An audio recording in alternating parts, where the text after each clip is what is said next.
Hello, everyone. I have the great privilege today of opening a seminar on Exodus, an 8-part seminar. As many of you know, and some of you don't, I did a lecture series on Genesis in the fall of 2017, walking through that old book, and that had a reasonable impact, I would say, for that sort of venture. It was popular publicly. The theater I rented sold out 16 times in a row, and then millions of people have watched it online, and that's really been something. And I'd had a dream after doing that, well, and before as well, that I would be able to walk through the entire corpus of the Bible over the course of my life, and that's a very daunting challenge. But the next step is Exodus, and I've been looking forward to that for a very long time.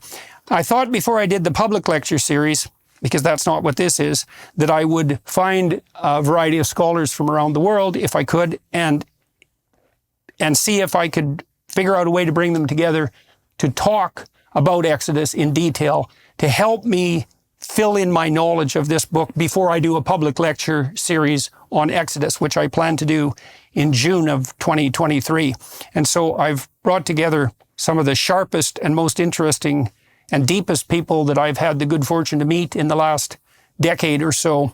And they've all graciously agreed to come here to Miami and to spend 8 days concentrating on this book, and under the auspices of the Daily Wire Plus group, who've flown them in and who are producing this and editing it and have done everything they can to make this possible and beautiful and as available as it might be.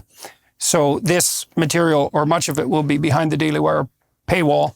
We'll have a free-flowing discussion. I'm going to read the text, and I'm going to say what I have to say about it, and hopefully not too much from me, and I'm going to let the gentlemen that are with me have their say, and hopefully we're all going to learn an awful lot about this ancient story and what it means and why it's significant today, and why it's been significant for several thousand years. And so I'll get everybody, first of all, to introduce themselves, and I'm going to start with Dr. Douglas Headley on my left, and we'll go around this way. And Dr. Headley.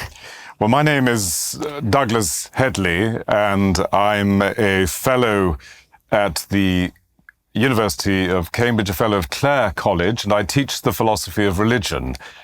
And I think there's a crisis in our culture, and the crisis is linked to a certain ignorance of the very backbone of our own culture, and the Bible is very much at the core of our cultural inheritage. At the Temple of Apollo in Delphi, there was an inscription, "Know thyself," and we're in danger of not being able to know ourselves because of the ignorance of the very foundations of our culture. So that's one reason why I'm particularly fascinated by Dr. Peterson's endeavors in the last few years, and intrigued by the developments in the next few days. I warm to your invitation because I was born in China, and I was a 7-year-old in the Chinese Revolution. And when I was later an Oxford student, I had dinner with Sir Isaiah Berlin, the great Jewish philosopher, and as it turned out, he'd been a 7-year-old in the Russian Revolution. And comparing notes on it, we were saying what the revolutions meant, but the lack of people today understanding them. And for me, Exodus, obviously a classic in its own right politically, the birth of a great nation and people. But many people don't realize this is behind the English Revolution and also behind the American Revolution. And to understand that throws an incredible light on the present crisis, because as I see it, you've got a basic clash between ideas coming down from the American Revolution, 1776, which came from the Torah, and ideas which come down from the French Revolution and its heirs. And so we've got a profound crisis, and many people don't understand the roots of it on either side. So what you're doing, I think, is immensely significant. Dr. Orr, James Orr.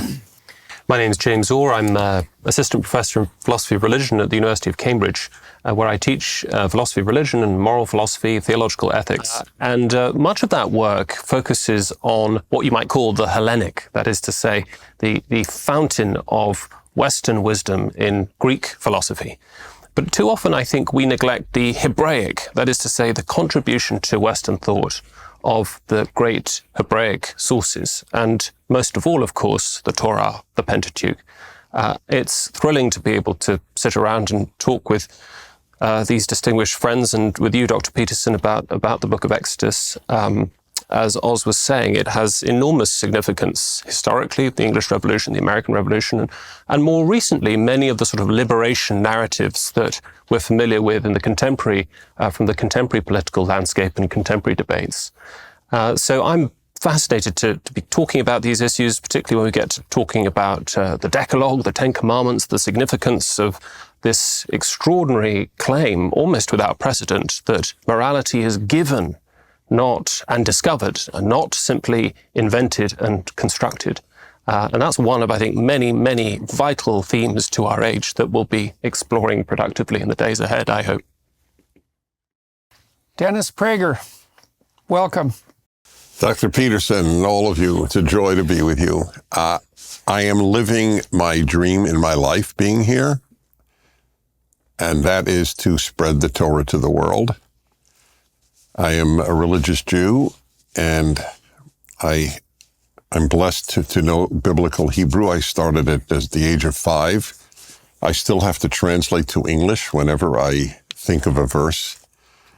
The Torah this is not known to almost any non-Jew. The Torah is primus inter pares in the Bible, first among equals. I was raised, and I still believe that the Torah is from God. How God delivered it is his business. I have no particular interest in the methodology, only in the ultimate authorship. And I've written 3 of the 5 volumes of a Torah commentary called the Rational Bible, including Exodus, which interestingly was the first one that I did, given that it has my favorite document in history, the Ten Commandments. And as I say on my American talk show, if you want to defund the police, there is actually a way. Have everyone live by the Ten Commandments. Then you can defund the police.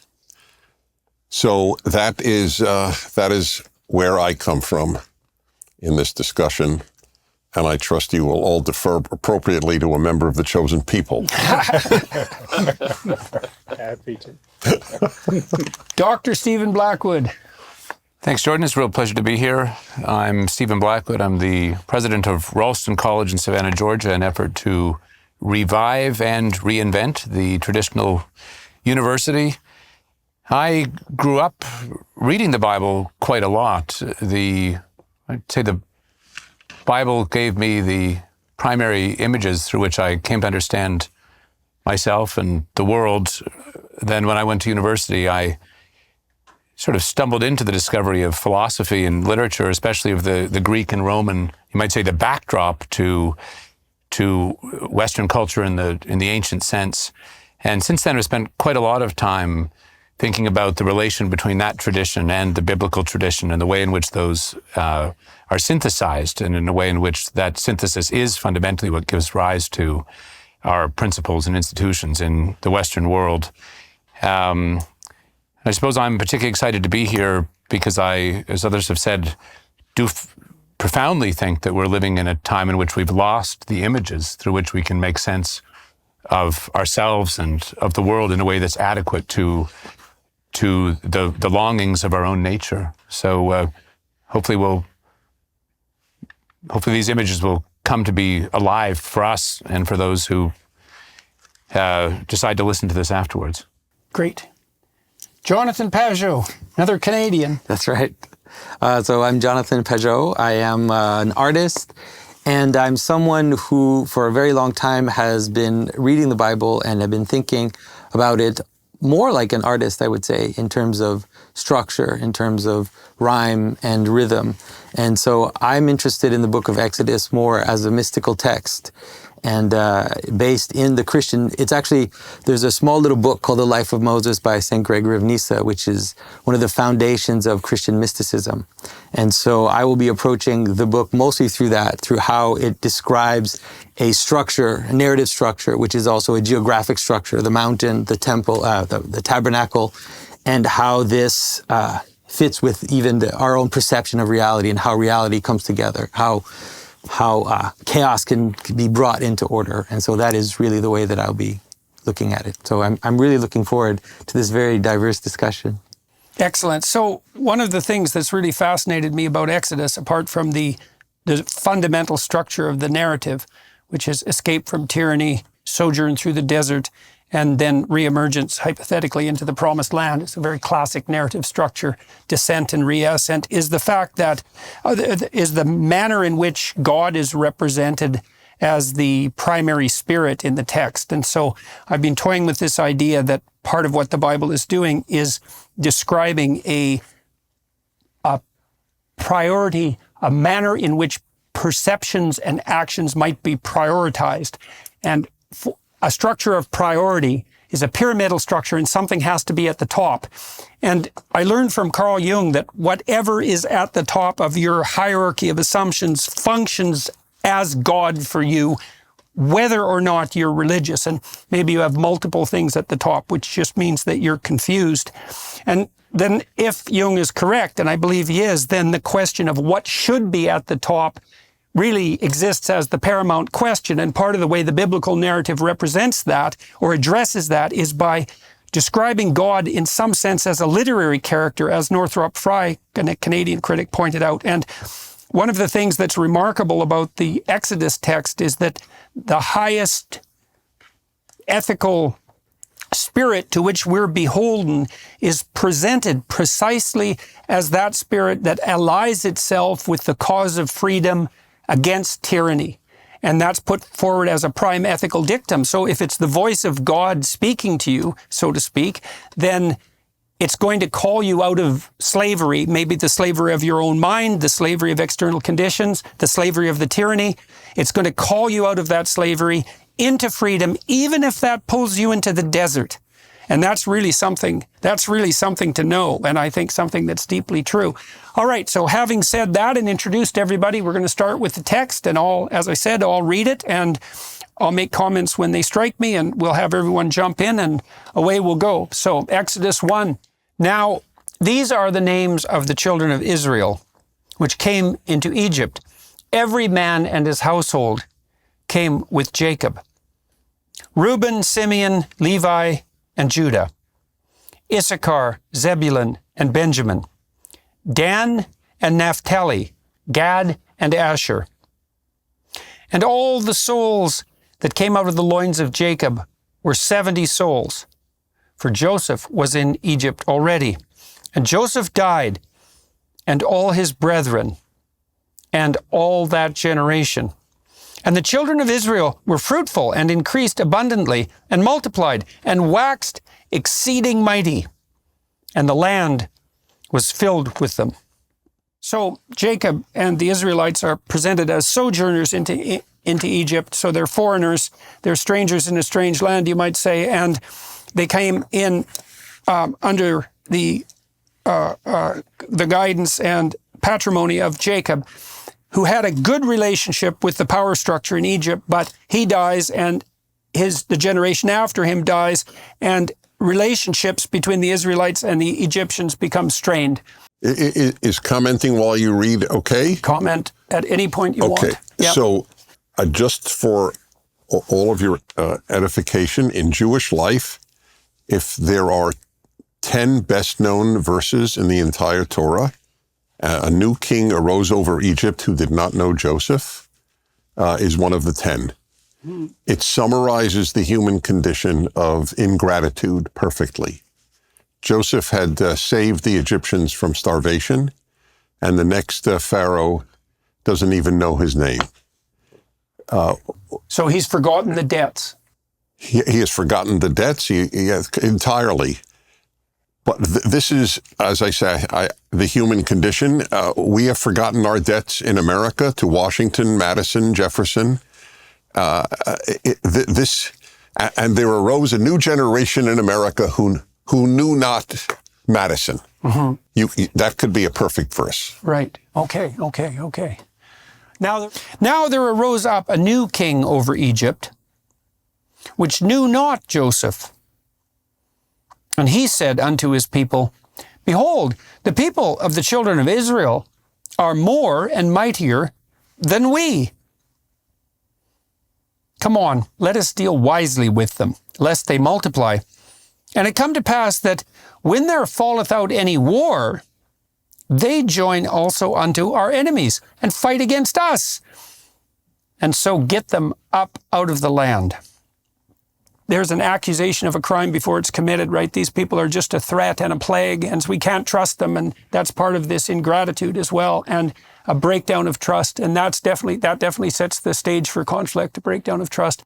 Therefore, they did set over them taskmasters to afflict them with their burdens, and they built for Pharaoh treasure cities, Pithom and Ramses.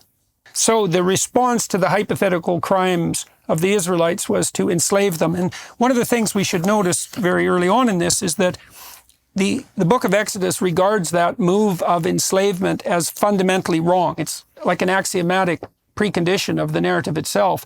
And modern people, I suppose, don't find that surprising because we all believe that slavery is wrong. But it isn't obvious that most of the countries and nations that in the past practiced slavery regarded it as wrong. And so this invisible ethic that already permeates the narrative has a revolutionary aspect in that sense. But the more they afflicted them, the more they multiplied and grew. And they were grieved because of the children of Israel. And the Egyptians made the children of Israel to serve with rigor. And they made their lives bitter with hard bondage in mortar and in brick and in all manner of service in the field. All their service, wherein they made them serve, was with rigor. That reminds me, that part of what happened under the Nazis with work camps and in the gulags as well, right? This idea that you identify your enemies and then you sentence them to hard labor in your service against their will. And so you see this idea echoed very early in this story and something that's definitely echoed through the 20th century. Yeah. So, but there's really this idea that what the Pharaoh is doing is wants to reduce Israel to potential for Egypt, basically. And you'll see it later when he wants to get rid of the men. He just wants women. And so in this image, and it repeats even the story of Abraham, how the Pharaoh wants to take his wife. It's about taking the potential of another people and try to subjugate it to yourself. So it's a reflection of instrumental usage. That's right. Yeah, and so, you can see that in people's proclivity to use one another interpersonally, because when you're talking to someone, you can decide a priori what you want from them, and then you can bend your words and your interaction so that you exploit what they have to offer for your purposes, or you can engage in honest dialogue where the purpose is mutual enrichment and that what would you call it, instrumental end doesn't dominate. Yeah. So, and you can experience it like at least the mystical fathers, they talk about Egypt also as representing your own passions. That is, you become a slave to something, and then you become an instrument of that thing, right? So it's like anything that you have, like you like to eat, and then you're there. And at first, when eating knows you, like when your passion knows you, then you're fine. It's in the right order. Things are in the right order. But when your passion or desires or whatever behavior you have forgets you, then you become an instrument of it. Right. Like think of a drug addict, where everything they do serves this tyrant, and so all their potential you get reduced to a potential for behavior, and that can be seen politically too. So that's for a subordinate deity in some sense, and that might be your stomach or your lust. And so that's very interesting too, because the word Israel means we who struggle with God. And so what that would mean psychologically is that that which should be at the highest place, which is the part of you that's struggling with the highest, is then subordinated instrumentally to something that should be lower in the ethical hierarchy. And that could be your own inner tyranny, and it could be someone else's instrumental will, or some state's instrumental will. And that's portrayed as fundamentally inappropriate in this text. And you'll see, and it's imaged as this idea of making bricks, and that's a reference to Babel as well.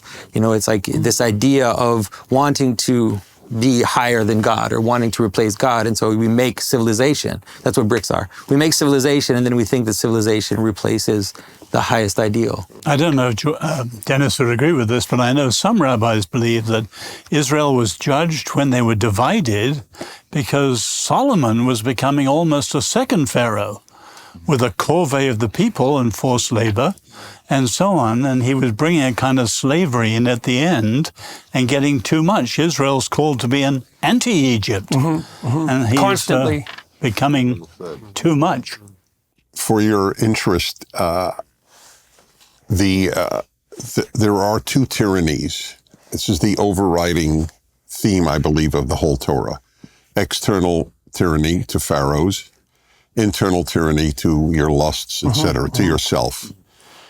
And the Torah actually has a law, which many Jews still observe, where you count every day between Passover and Pentecost, Shavuot. Shavuot is the 7 weeks after. You do this for 7 weeks. Every day you actually count with a blessing using God's name. This is the 7th day of the 49 days and so on. Why?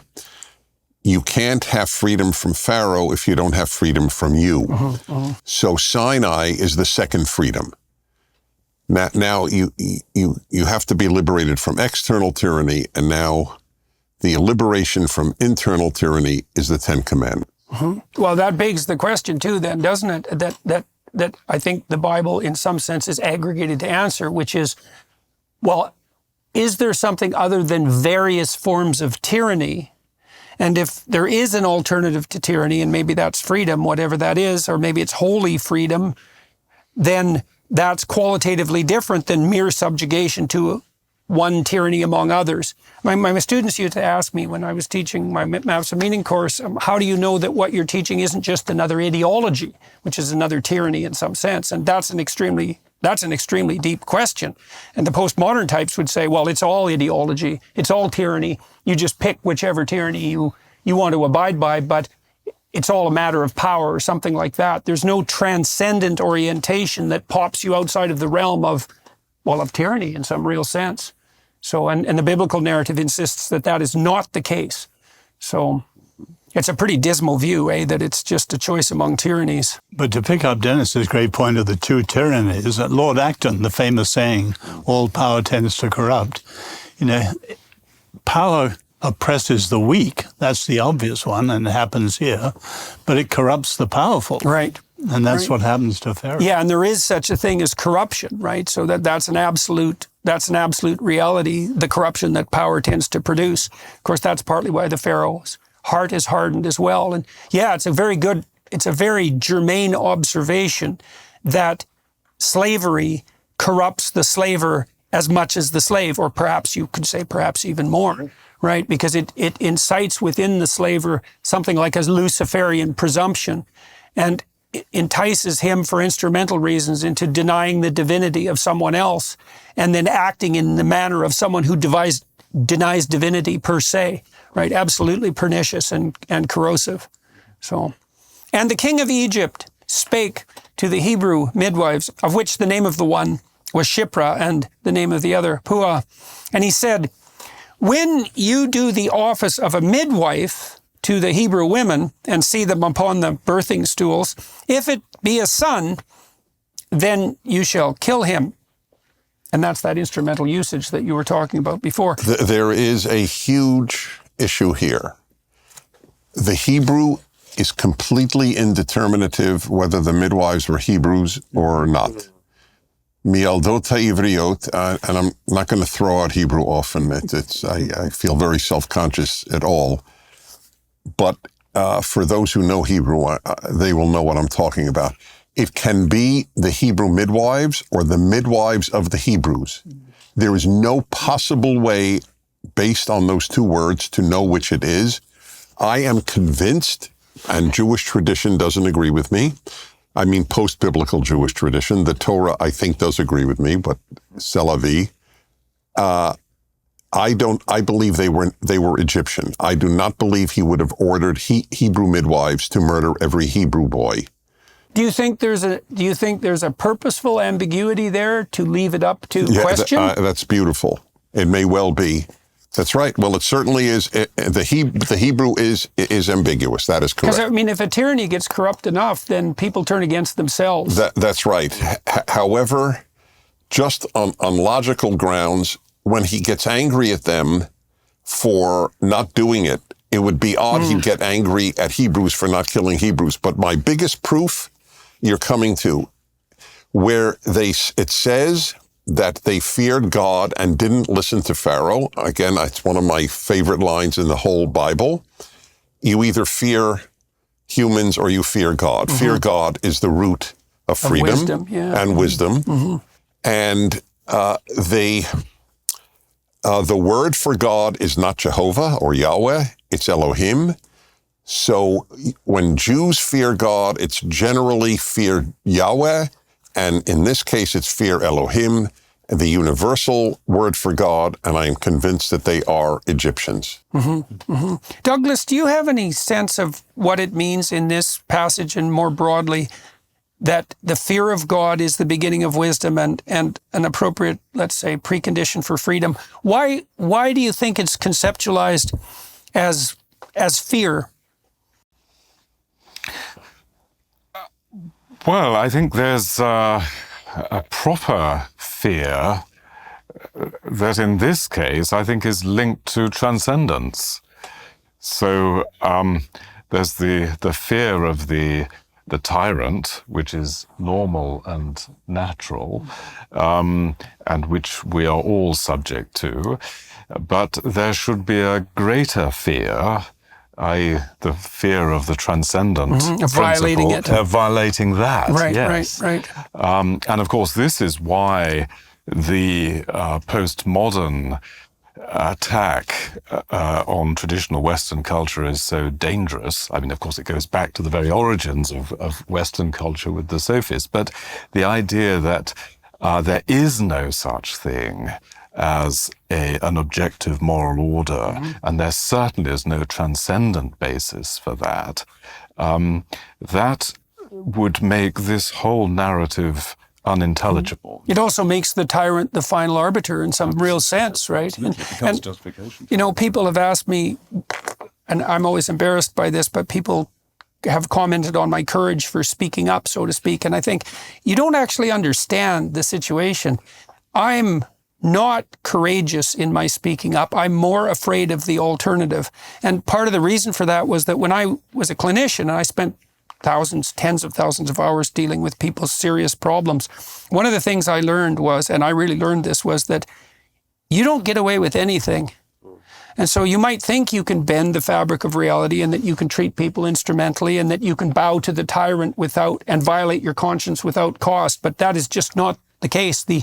You will pay the piper. When you pay, you might not even notice the causal connection between the sin and the payment. And one of the things you do in psychotherapy is people's lives take a twist and they go very badly wrong. And when you walk back through people's lives with them, you come to these choice points where you meet the devil at the crossroads and you find out that, well, you went left, let's say, and downhill when you should have gone right and uphill, and now you're paying the price for that. And you don't impose that as a therapist. You help people discover that or rediscover it, because they often know at the time that they've made an error and then forget and then rationalize the forgetting and then, and then multiply the lies. And so, but that's tremendously difficult to do within a secular frame. I mean, I think you found ways of doing that, I think, Jordan. I'm thinking actually of somebody like Viktor Frankl and his idea that sense of the logos, of a kind of a meaning, is what gives you a kind of existential drive and helped him survive the horrors of the Holocaust. But more typically, it's religion. It's a sort of religious framing that it gives people the power to resist tyranny. Well, that religious framing seems in part, even if you think about it in a secular sense, is that like when maybe you're making a choice to do the instrumental and easy thing, but there's part of you that knows that that's wrong. Not always. Sometimes you just make a mistake because you don't know. But often you know, and yet you pick the easier path, let's say. And the part of the manner in which God is portrayed throughout the biblical corpus, but I would say in traditions around the world, as that phenomenon that alerts you to your own misbehavior. And it is really something, again, I really learned from Jung, contra Freud in some real sense, is that, and contra Nietzsche, who believed that maybe we could create our own values, is that there's something within that is transcendent because it isn't only in you, it's in everyone in some fundamental and real sense, plus it's eternal in some fundamental and real sense, and it calls you on your misbehavior. But don't you think our culture is approaching a kind of crisis point? In other words, the postmodernists, everything's constructive, truth is not there, etc., etc. There's no reality except what you make it. Mm-hmm. But of course, truth is always about something, as C.S. Lewis used to say, and what it's about is reality. Yeah, well, there's this insistence. And people are going to hit the wall at point after point today on the postmodern because there front, is reality. It's as if we're insisting that there is nothing other than Towers of Babel. Mm-hmm. There isn't anything they're being built against or shielding us from. It's just one Tower of Babel after another. And it can be, and I can't help but see a real tyrannical demand for power in that, because one of the things I've often wondered is, well, why are the constructivists, the radical constructivists, so insistent that there's no core human nature when really the evidence that there's a core human nature is pretty damn strong, particularly perhaps if you think biologically. So why this insistence? And I can't help but think it's because, well, you want to remake people in the image of your ideology. And so you have to insist that they have no intrinsic nature, because otherwise the pesky realities of the transcendent nature get in the way of your Luciferian presumptions. There's no God, no truth. There is only power. Right. Well, that's the Dostoevskian issue in some real sense, isn't it? I want to pick up on what you said, Dennis, a little before, and I want to propose that there might be a very important narrative reason why the midwives are Hebrew in this case. And the reason, I think it's a good lesson for us today, which is that the tyrant is empowering women to kill their men. That is what the tyrant is doing. Mm-hmm. And he's doing it in order to feminize the Hebrews. And I think that no wonder you get in trouble all the time. But I think that it's important, and the reason why they won't do it is because they fear God, is because they're able to see beyond the power that the Pharaoh is handing them at this moment. And I think that when we think that couldn't happen, like in a people, it's like, look around you, we're seeing it happen before our very eyes. That's so interesting, because it also implies that, well, it's in the best interest of the tyrant to dispense with those figures who might pose a threat to the tyranny. That's right. And those would be tough men. That would be the men. Right, because they're the ones who keep the real tyrants at bay. That's such an intelligent point that it reinforces your reaction to what I said. Maybe the text is purposefully ambiguous about whether or not they were Hebrews or Egyptians. Yeah. And you've swayed me. Well, I've seen that purposeful ambiguity in other texts. So let me just say, I know I identify a bias in me, and I will reveal it. I'm very, I hope, self-aware. Good. So the first learning episode has actually occurred. Yeah, exactly. Great. The Torah goes out of its way. This is one of the fundamental beliefs of my life, to portray non-Jews positively and Jews negatively. It's one of the reasons I believe it's a divine author. If Jews had made up the Torah, they would have come across much more positively. They come across as awful, as a general rule. And non-Jews from... So it's anti-propaganda. Anti-propaganda, certainly. Noah is a non-Jew. Of course, there were no Jews at that time. But Moses' father-in-law, who is the great advisor to Moses, is a Midianite priest. The daughter of Pharaoh is a non-Jew. She saves Moses. And it is just a consistent pattern. And I thought that the midwives was part of that pattern. As I say, that God is ethic-centered, not ethnic-centered. Mm-hmm. Mm-hmm. Okay. And this is taken as the first civil disobedience, isn't it? That's right. That's the right. first example of someone standing against a crime against humanity. And I don't come down either way, but I think you can make a strong point for Dennis's. Right, so You that know, it in other implies, words, so God- that it implies that the relationship with God is actually what enables people to have God-fearing. the strength to stand Exactly. up against the tyrant. Yeah. If you think of the Nuremberg trial, they didn't actually have a basis for what they were saying. There's no international law. Right. Right. They were reaching, and maybe the same thing is intuitively they know. Well, that's certainly what Solzhenitsyn thought about the Nuremberg trials, is he believed that the fact that the Nazi atrocities were regarded as wrong, independent of cultural context. He thought that was a signal achievement of the 20th century because it reestablished not so much the existence of good, but definitely the existence of evil. And that was something I found unbelievably convincing, because I thought, well, you've got a real conundrum here. It's like, was what the Nazis did evil or not? Because those are the alternatives. And if it wasn't, it's like, okay, well, you can move ahead on that presumption, or you can accept that it was evil in a transcendent sense, because that's what the Nuremberg trials were about. And then the terrible implication of that, in some sense, is that if evil genuinely exists, then its opposite genuinely exists, because it's not going to exist without its opposite. And so as soon as you accept the reality of the evil of Auschwitz, you're in a metaphysical world in some sense, because you have to simultaneously posit the existence of a transcendent good that's at least the opposite of that. And part of what I've been striving for 40 years, I would say, is to identify what is the opposite of the spirit that produced Auschwitz.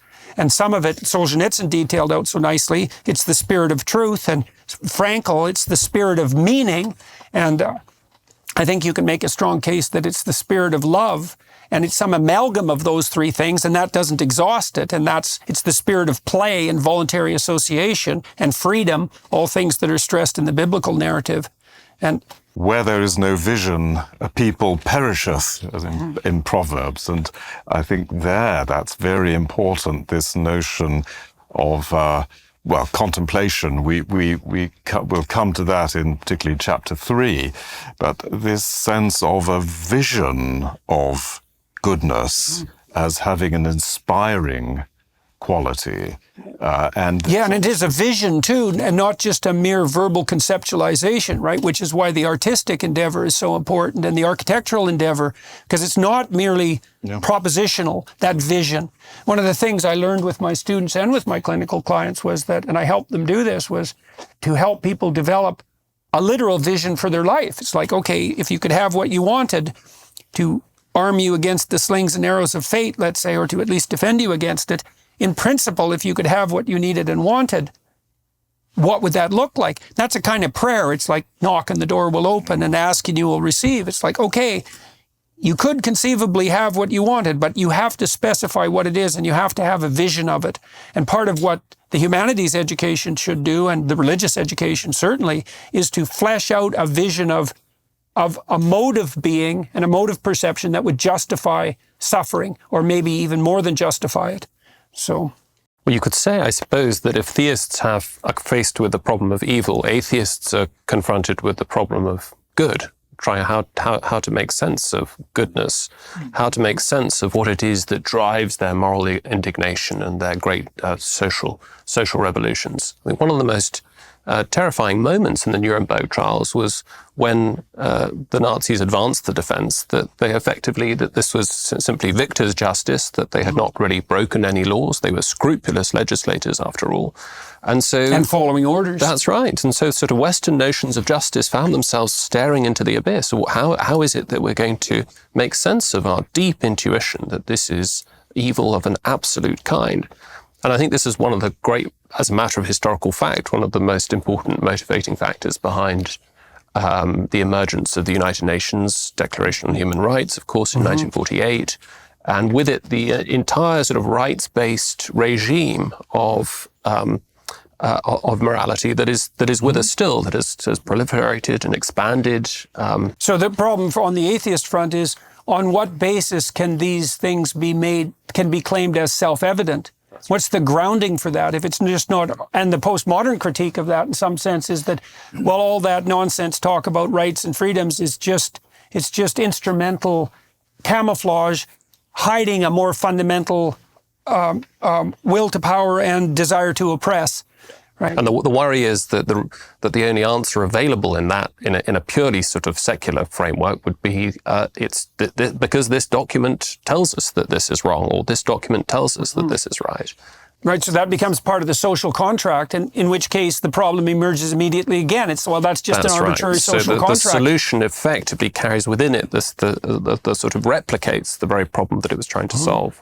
That's partly why I'm often interested in talking to biologists. You know, I've talked to Frans de Waal most recently, and he's a primatologist who's worked on elucidating the principles by which chimpanzees organize their social hierarchies. And the Marxist, really, and classic biological take on that for simple-minded biologists is that the chimps use will to power, right? The alpha chimp is the most powerful, most dominant, meanest, roughest, boxer, oppressor. And de Waal's work, conducted over about 30 years, has showed that that's not just wrong, it's anti-true in some sense. So it's exactly the opposite of the reality. Now and then you can get a chimp who rules by power, but it destabilizes the troop emotionally and socially, and his reign tends to be short, brutal, and meet an extremely violent and murderous end.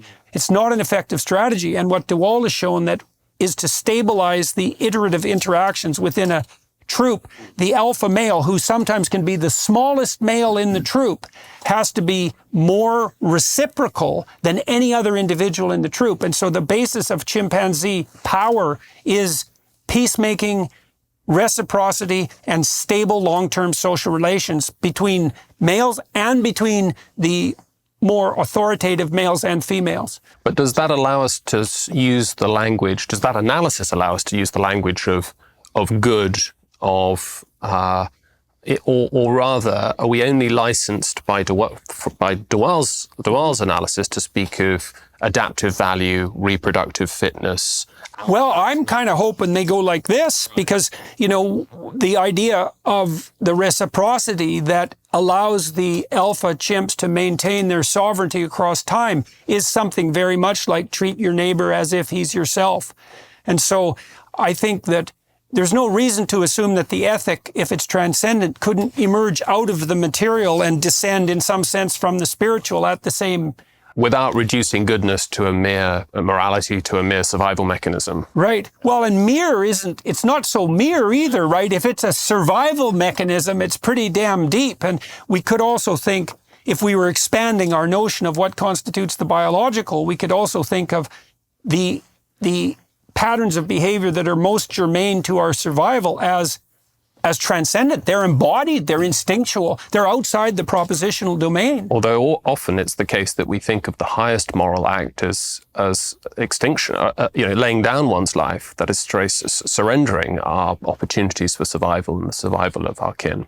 Yeah, well, right. So there are definitely times where mere proximal survival seems to contradict an even deeper instinct. I mean, I would say that the willingness of, it's tricky, right? Because my wife was talking to, I think, Janice V. Mingo recently about the behavior of men when the Titanic was sinking, and many men sacrificed themselves to save the women and the children. And in a sense, that violates the purely biological impetus for self-preservation, let's say. But if it's serving a higher order ethical precept that is even more fundamentally related to survival across time, then maybe the contradiction could be ironed out. I suppose in evolutionary terms, the logical thing would be, though, for the women and the children to go first on the Titanic. Yeah, well, the men are more expendable, right? Because you need fewer men. If push comes to shove, you need fewer men. But to go back to the Hebrew midwife, or the Hebrew or the Egyptian midwives, they're intuitively saying something against the highest power in their universe, the Pharaoh. And to their own danger. Well, exactly, which is quite extraordinary. You probably know the story of W.H. Auden coming to faith. I mean, he was a self-professed left-wing atheist. And early in World War II, coming to take refuge in New York, he would follow the documentaries, the television, and one weekend he went in to see the documentary on the siege of Poland and Nazi stormtroopers bayoneting women and children. And it was in the Upper East Side. A lot of Germans, America hadn't declared war. The German audience cried out, kill them, egging on their own countrymen. America was neutral. And Auden sat there in 5 minutes. He says, I can't say this is absolutely wrong. There are no absolutes. That's old-fashioned whatevers believe that. But then he said, I had to say there was an absolute if this was absolutely wrong. And he said later, I left the cinema a seeker after an unconditional absolute and came to faith in God. The only basis for it. There's something very deep about that too, because it could like one of the things I've come to realize about the symbol of the crucifix, and I'm just speaking psychologically here and not theologically, is that at the very least, what that symbol is it's the impetus among billions of people across 2,000 years to look at the worst thing they could imagine. And so there's an idea that you come to understanding of transcendent good most particularly through focusing your attention intently on what is undeniably tragic and malevolent. And that could be, I really think that's true psychologically, because one of the things I became convinced of studying the Holocaust atrocities and the Gulag atrocities in particular was the absolute reality of suffering and malevolence. And then you think, well, because it's pain, suffering, and cruelty, those are undeniable realities. That's the Auden experience. And you say, well, is there anything more real than pain, suffering, and cruelty? And the answer would be yes, that which can transcend those three things. And it could easily be that you cannot make contact with what transcends those without diving deep into the nature of those, as deep as possible. And I certainly see the biblical narrative focusing, for example, on the crucifixion, but not only that, as the collective attempt of mankind in some real sense to come to terms with the worst that life has to offer and to discover as a consequence something that transcends that. So, well, do you know the story of Philip Halley? You know, the Jewish scholar who spent his life investigating the Nazi war crimes and all that. And one time he was so depressed by what he was studying, he was ready to commit suicide.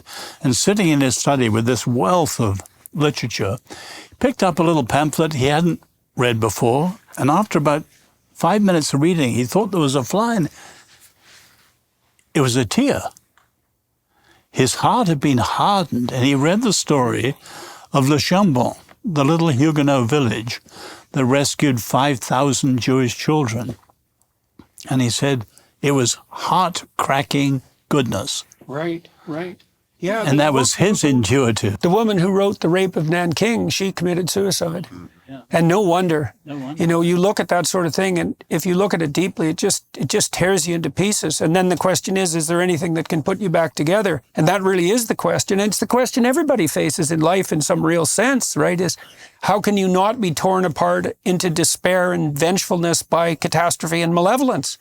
And that is the question that faces everyone. So, all right, the midwives feared God and did not as the king of Egypt commanded them. There's a lot wrapped up in that line, as it turns out, but saved the men children alive. And the king of Egypt called for the midwives and said unto them, Why have you done this thing and saved the men children alive?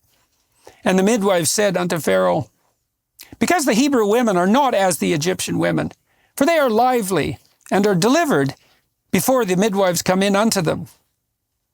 Therefore God dealt well with the midwives.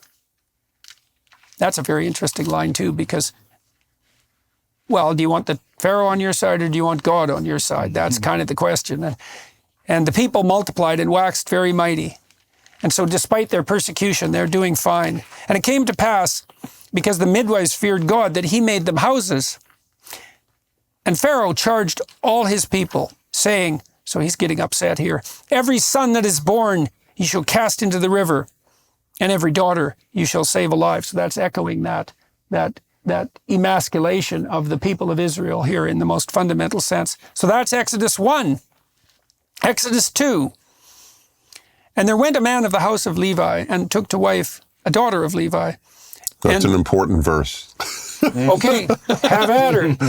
And it is, my favorite part of writing the commentary over these years is to take these verses that seem like nothing and realize it's so important.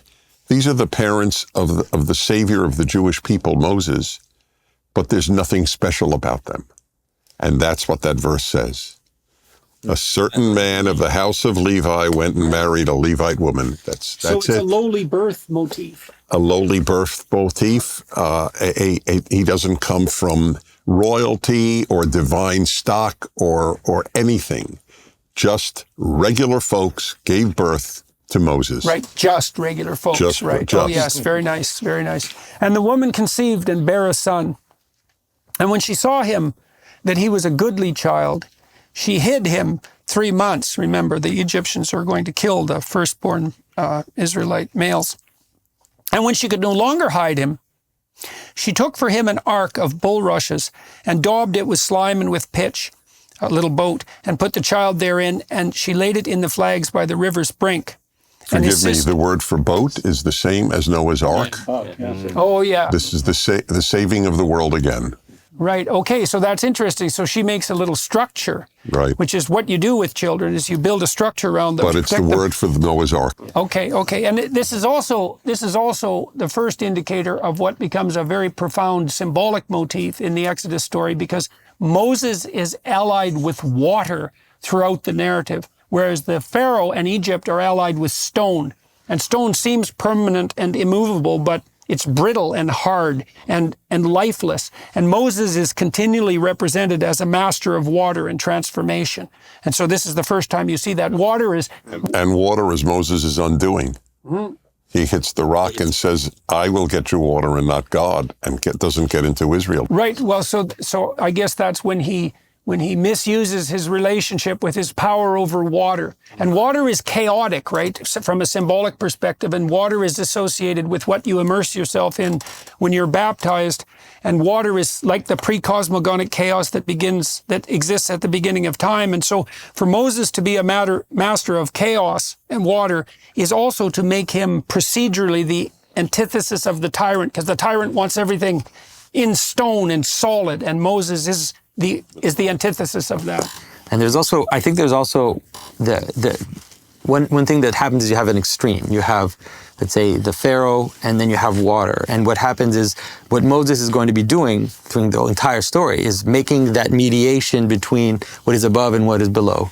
And now you have this little image of the ark as being a little microcosm, which is what you see in Genesis, a little microcosm of the world that exist in this extreme, right? Because in the flood, what you have is a return to the beginning, where now it's heaven and earth, and there's nothing in between. Like both of them can't sustain life. There has to be a hierarchy of reality that gets pulled out of the water, and that's what Moses is going to do. He's going to go up the mountain and bring down the law, and that is going to create that structure, that mediation between. Because even in the text, we'll see later, like God is also. Just God and the people doesn't seem to work, because God is constantly wanting to consume them. And it's like, no, don't consume them. So we need to have this mediation where being lays itself out and kind of falls down into the world in a way that is appropriate One of the things Jung said, and this is sort of relevant if you consider psychedelic experiences as well, which can be far more than people can tolerate. Jung said part of the purpose of religious practice was to stop people from having religious experiences. And he, because he was very interested in experiences that were extreme enough to border on psychosis, for example, and that if you don't have those intermediary structures between you and the absolutely transcendent, which might be reality itself in the ethical and material sense, then that's just too much. And you do see that echoed in motifs like the burning bush, where God tells Moses later not to look at him directly, at best to look at his back, right? Because you just can't withstand that direct contact with something that exceeds your comprehension in every dimension simultaneously. No matter how good it is, no matter how complete it is, it's just too much for the mortal soul to bear. And his sister stood afar off to wit what would be done to him. And the daughter of Pharaoh, that's so interesting that he's rescued by the daughter of the Pharaoh, came down to wash herself at the river, and her maidens walked along by the river's side. And when she saw the ark among the flags, she sent her maid to fetch it. And when she opened it, she saw the child. And behold, the babe wept. And she had compassion on him and said, this is one of the Hebrews' children. That's an interesting line from the Jungian perspective as well, because Jung would have regarded the anima, the animating principle, which is the feminine spirit, as part of that which is constantly antithetical to the stone-like patriarchal tyrant. And it's very interesting that it's the Pharaoh's own daughter who actually proves her compassion, her genuine compassion for a helpless infant. So genuine compassion properly placed constitutes part of the power that can be used against the tyrant. And she's placed exactly in the same position as the midwives, where it's like, here's a Hebrew child, and now once again it's a woman who saves the. So it's like, this is you could say that that's the role of the feminine, is to nurture, is to give potential, is to hold, is to do all these things in order for the person to find their independence. Right. Yeah. And is there not something of a paradox here of, you say, the man from nowhere, the Parsifal figure in a way, and yet he's discovered by the Pharaoh's daughter. So he has dual. So you see this motif is replicated unbelievably commonly as, say, the motif of the orphan. You see this with the comic book character Superman, most particularly, because Superman has ordinary parents. I think he lands in Kansas, if I remember correctly.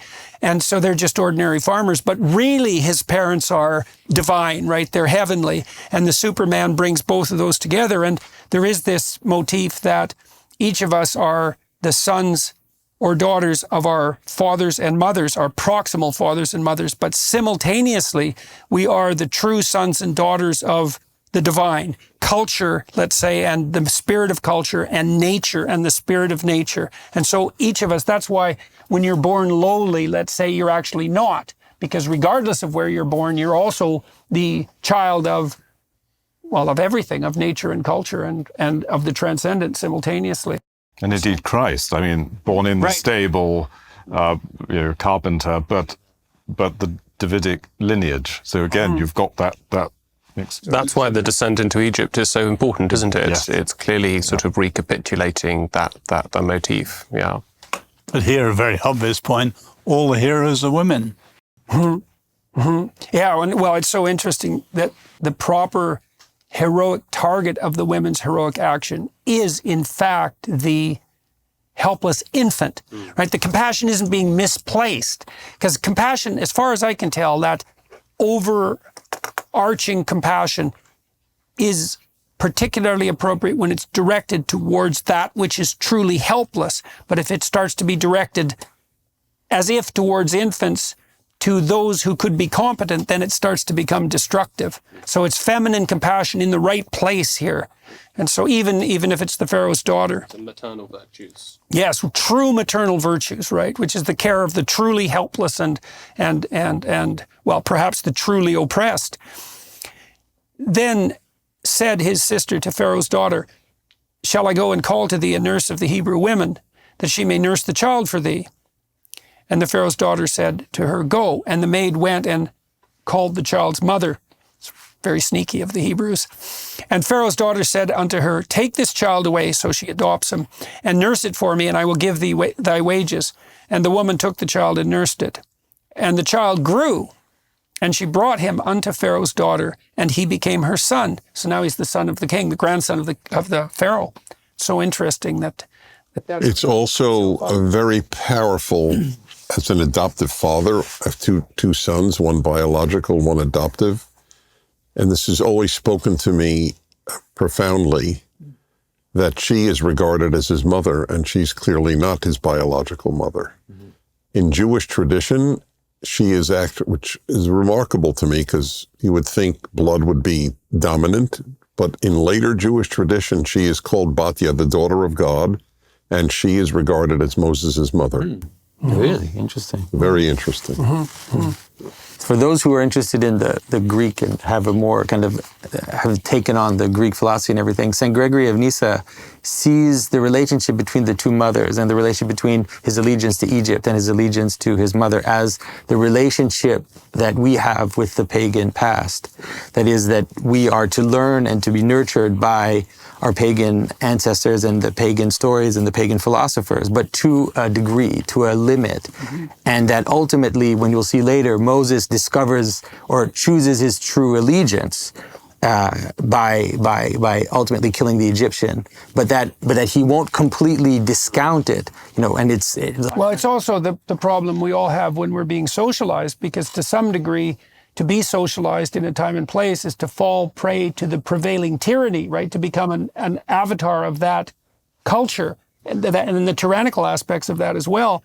But hopefully to simultaneously unite that with, you could say, the spirit of Israel, which is the striving towards the wrestling with God, and then to make that paramount. And so Moses' lineage is representative of the lineage of all of us. And we struggle with that, right? Because now people are ashamed of their pharaonic identity, which is the patriarchal tyranny and the capacity that has to produce the atrocities of the past. But we have to come to terms with it. And the notion that Moses kills the Pharaoh is something like the notion that, well, he overthrows or he kills the Egyptian, is that you overthrow that tyrant within, even though you necessarily owe allegiance, and then you follow something higher, something like that. It's important to, this is quite an obvious point, but I think it's just important dwelling on the point that it's Pharaoh's daughter. This is a non-Jewish moral agent who acts in a saintly way. And I think this gives us a first taste of a theme that's going to come to dominate. Right, that morality isn't bound by ethnicity. That's right. This is the great gift of the Jewish people. This insight that morality is universal, is a gift to the world, is something that all human beings, as it were, are bound to. Paul later in the New Testament makes this point again in Romans 1 and chapter 1 and chapter 2 of Romans, that the Gentiles, as it were, have the law written upon their hearts. And I think this will be something that's very important when we come to look at the Ten Commandments and so on. But yeah, so that's another echo of that notion of a transcendent good, right? Exactly, which in the context of ancient Near Eastern religion, it's difficult to sort of exaggerate the point too much. That it really is quite extraordinary, this idea that there is a moral code that cuts right across all tribes and all nations. Well, it's and all anthropologically religions. absurd in some sense, because the anthropological evidence suggests that we're pretty damn tribal, and that the fundamental human response, in some sense, towards people who aren't of your tribe is that they're not human.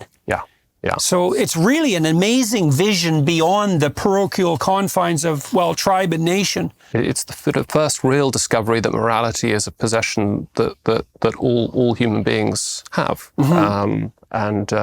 it's a crucial point.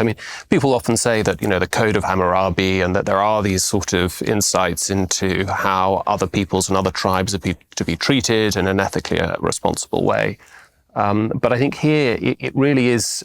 It's a remarkable insight. This sort of the universalism, the objectivity of moral values. And to Dennis's point, the elevation of the foreigner to an ethical status that supersedes the ethical status of the in-group ethnic member. Right, amazing thing. It's an amazing thing. It's very hard to account for that. And relative to that divine point, authorship. It's very interesting relative to that point that we were talking about the midwives who choose not to kill the children. In the case of the mother, I just think this is an amazing image.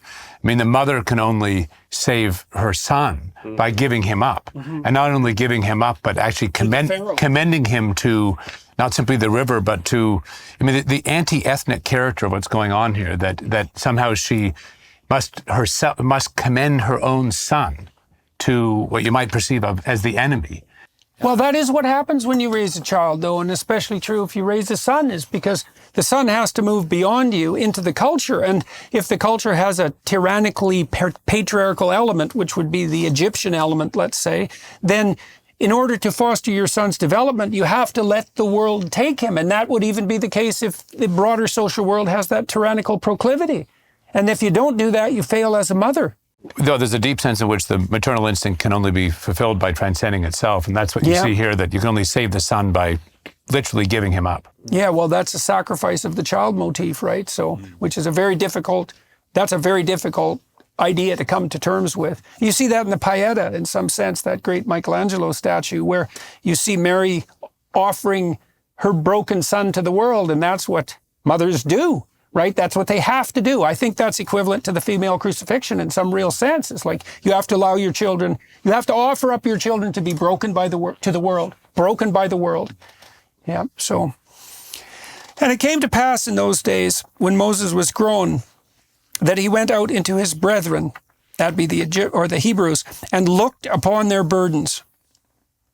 And he spied an Egyptian smiting a Hebrew, one of his brethren. And he looked this way and that way. And when he saw that there was no man around, he slew the Egyptian and hid him in the sand. And when he went out the second day, behold, 2 men of the Hebrews strove together. And he said to him that did the wrong, Wherefore smitest thou thy fellow? And he said, Who made you a prince and a judge over us? Intendest thou to kill me as thou killedst the Egyptian? And Moses feared and said, Surely this thing is known. Now when Pharaoh heard this thing, he sought to slay Moses. But Moses fled from the face of Pharaoh and dwelt in the land of Midian, and he sat down by a well. So back to the water imagery there. I just want to say about this little text. This is actually one of my, if I have a little favorite text in Exodus, it's this little text, because it's a little microcosm of what's going to happen. Because Moses has to do 2 things. He has to overthrow the tyrant, and he has to help the Hebrews become something. You have to bring them together so that they become a nation. And it's like, that's right there. He kills the Egyptian, and then he gets in, because he's not in the right place. Like, he does it, but then he gets in trouble, and then he comes to his wrong brothers, and they're like, who are you? Like, who made you king? Who made you our chief? And so he has to go through this whole process again to now go up the mountain, have this vision of God. Even though he's fighting the tyrant, he does it incautiously. And he's doing he wants to do the right thing. And then ultimately it's all going to happen, because when he sees God, then he receives from God that authority, receives from God that capacity to then bring the law and then join and but like consolidate, let's say, the Hebrew people into it. Right. So the murderous impulse, which is generated by the moral revulsion against the slavery of his people, is manifest in that careless homicide, and that just about dooms Moses, and that would have doomed the entire enterprise. Why do you feel Why is it careless? Yeah. Well, it's careless in that. Okay, well, that's a fine question.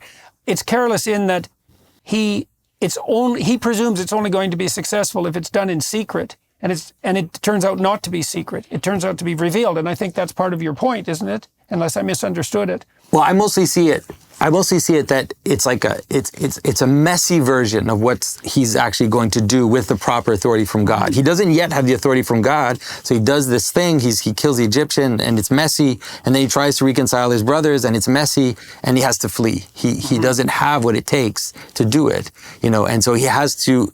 So you can think about it like in terms of your own bad habits or whatever. You can try to take them on, right? You can try to change your habits. You can try to consolidate your attention. Yeah, good luck with that. You have to go through the desert. Like there's a whole process of prayer and purification that you have to go through before you can attend to those things. If you try to take on your own like tyrants, just like that, good luck. Like they're going to come back and smack you you're down. Not the man for the job That's yet. Right, not yet. That's right. But Dennis, you said earlier there were a couple of Levites, but don't your traditions say that Levi was the one who, went out and slew the people who raped his sister, and he took things into his own hand? And the Messiah will come from Judah, and he went and got a prostitute to his own daughter-in-law.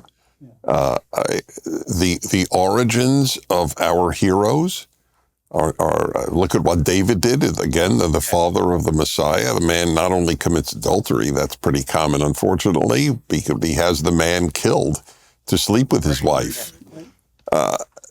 That's, by the way, I have zero interest in bringing any politics into this. So my point is not political at all. But that was my argument with regard to Donald Trump.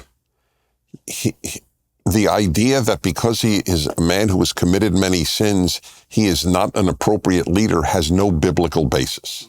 Well, we'd all be in trouble if the precondition for action was sinlessness. That's clear. Yeah. And wasn't what what was William Blake's dictum? Wisdom through excess.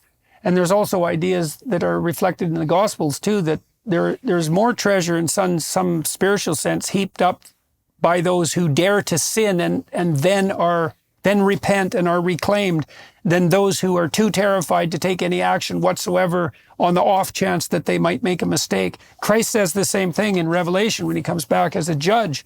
He says that his harshest judgment isn't reserved for those who are hot or those who are cold, so the good or the evil for that matter, but for those who play both ends against the middle and sit and never commit. And that's really an interesting idea, right? Is that in some real sense, God, at least how God's represented in the Old Testament, is definitely the spirit on the side of the adventurous, for better or for worse. And that's quite something, right? Because it also, I think, bears some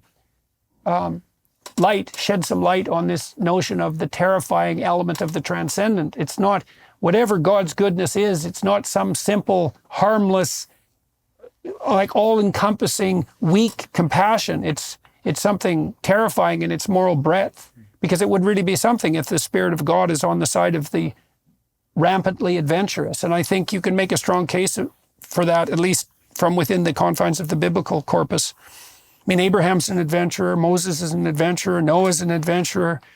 These are people David's an adventurer. They aren't people who stayed home and tried to never cause any trouble, right? Which is a kind of emasculation in and of itself. Well, faith is a venture. It's entrepreneurial. I think people of faith, I call it the entrepreneurs of life.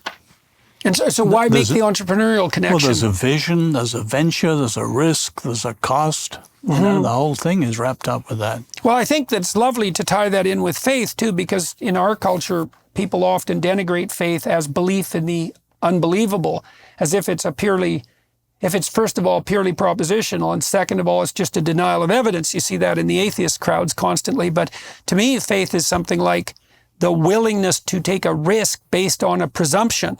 And maybe the presumption is, well, truth will set you free. It's like, well, tell the truth and see what happens. It's going to get you in a lot of trouble.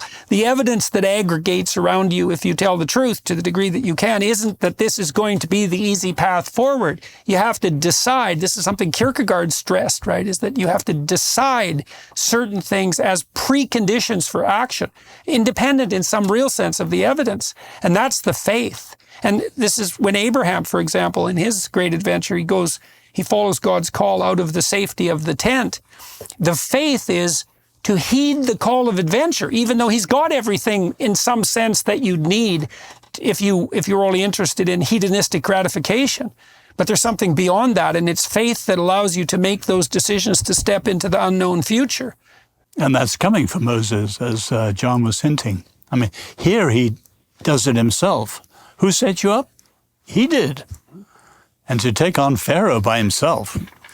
Right. There's also, though, I think, as I'm going to argue, I think there's a profound sense in which Moses is a very weak figure. And in many respects, if the text is, as it were, about the revelation of a kind of transcendent order in history and about ourselves as readers coming to understand ourselves in that, I mean, I don't think we should presume that somehow Moses himself is not a figure who needs that very revelation and to come into it himself. And I think that, you know, the persistent imagery we're going to see of Moses here is actually very weak and doubtless and failing and so on. So he is himself unable to speak. Yes, he is himself in need of that discovery of himself and that transcendent revelation as anyone else is. You see the transformation of Moses, although he does make that mistake. You see him move from a character who stands before God. What mistake? Of hitting the rock. Like that's the one mistake.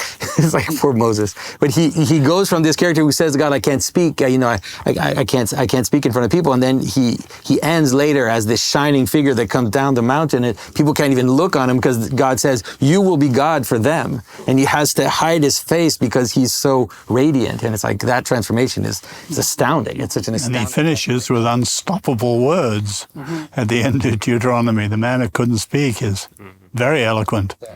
Right. Well, and it tells you something about what constitutes the power of true speech. And the notion there is something like if the words are from God, let's say, it doesn't matter how impaired you are in your utterance of them.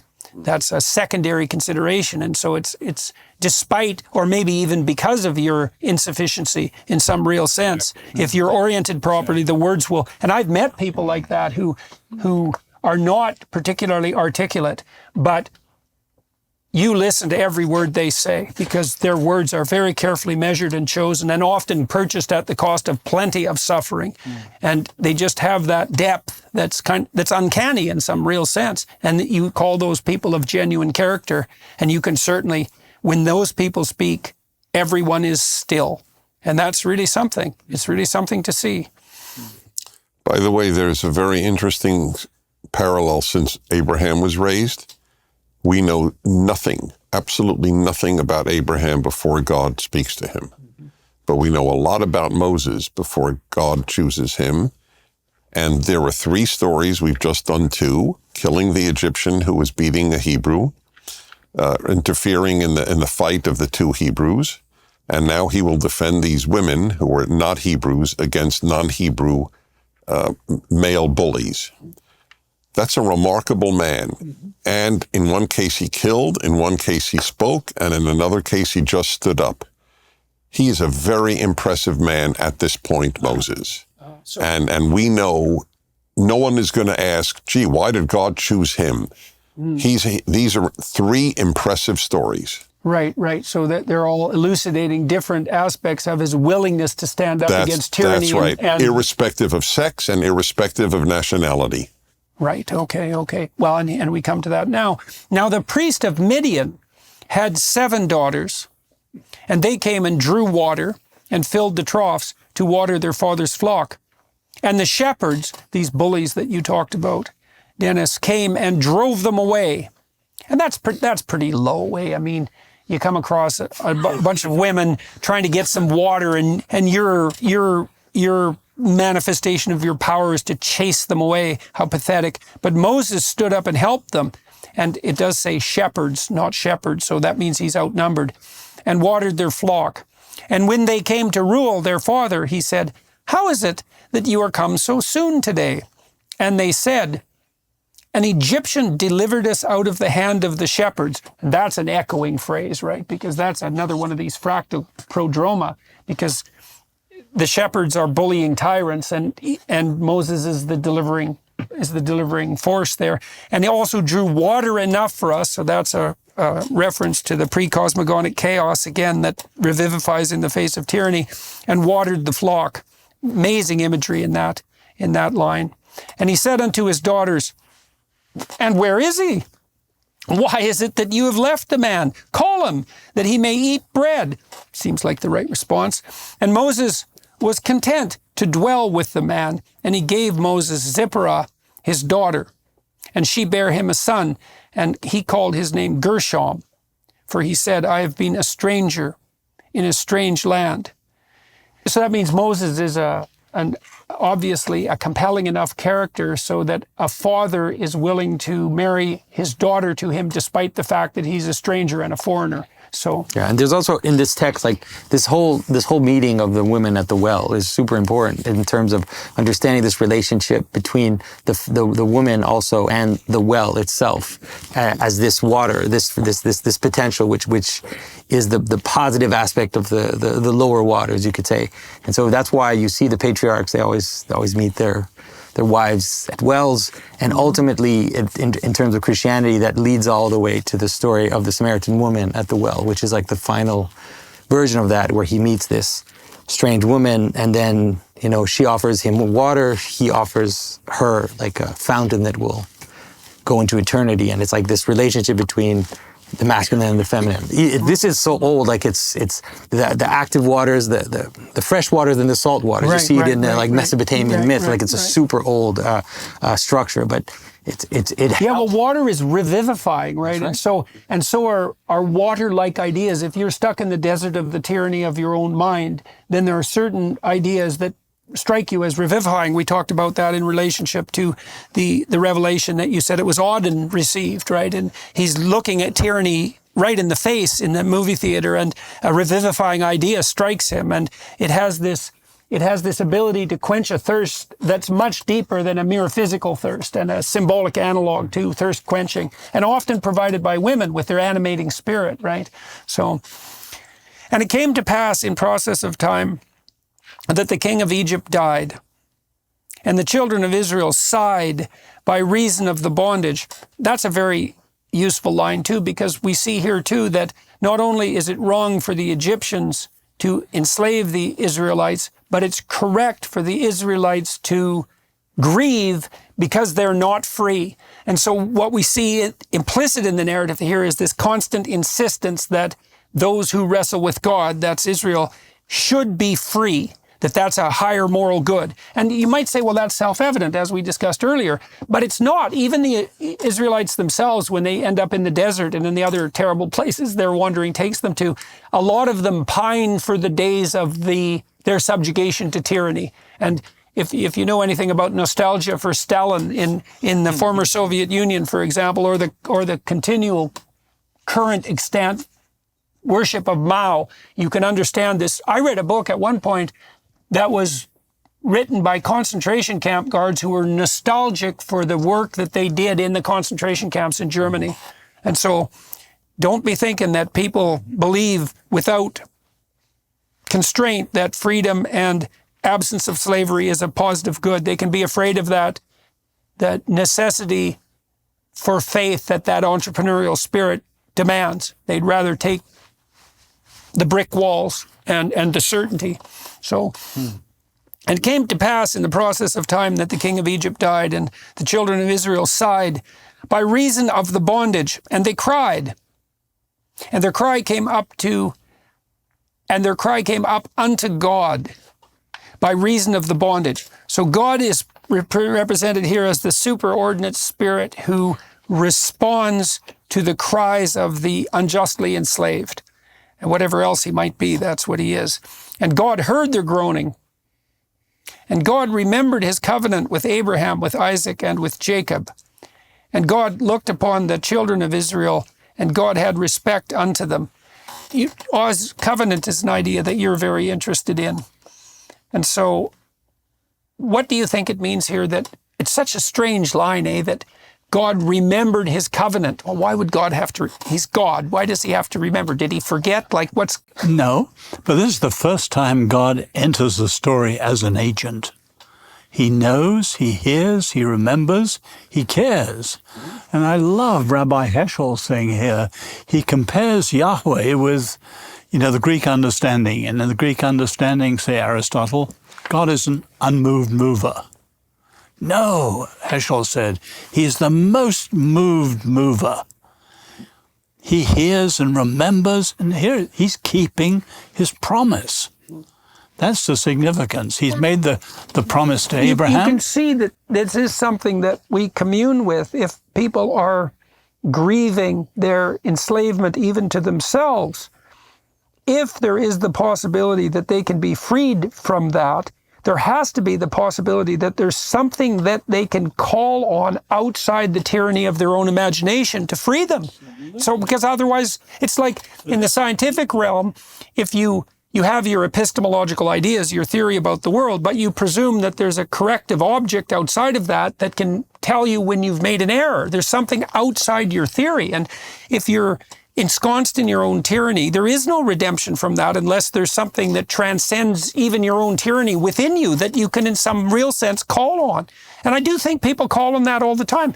Carl Rogers, when he talked about the preconditions for therapeutic improvement, and this has to do with the notion of humility, is that if your client isn't desperate and ready to change themselves, there isn't really anything you can do about that as a therapist. They have to have already admitted to themselves that they're laboring under the burden of their own even unrealized tyranny, and then open themselves up to the possibility that there's an alternative pathway forward. And that's an action of faith, and it is an opening up to revelation. And I think you can think that as a secular person. It's like, well, if you're troubled, but you can improve, part of the way you improve is like the scientist who's open to new revelations by the object, is to open yourself up to the idea that there's something beyond your current solipsistic misery. And I cannot see how that's not both prayer and a statement of faith. No, absolutely. Dennis, isn't there an understanding, though, that the Jews at this time had lost much of their touch with the Lord altogether? Or is that? We don't know it from the text. So I agree with you. That would, I mean, what would they remember for 400 years or whatever the time span? It's not completely precise of the time in Egypt. That's why Moses, as we'll see, obviously says, well, what name do I give? When I go to them and say, I came in so-and-so's name. So if they had remembered the name, he would not have asked that question. Yeah. Right, so they're so divorced from their tradition that he can't even speak in the name of the tradition. Right. Right, which is definitely a problem that... But faith has to begin when we get to the end of ourselves and reach out. And obviously they got so out of touch that they needed to cry out. And this cry is an incredibly important triggering moment, isn't it? By the way, I use this because I also wrote a commentary on the Haggadah, the Passover Seder service.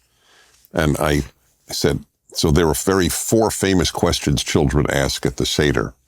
So I said, here's a question for adults to ask.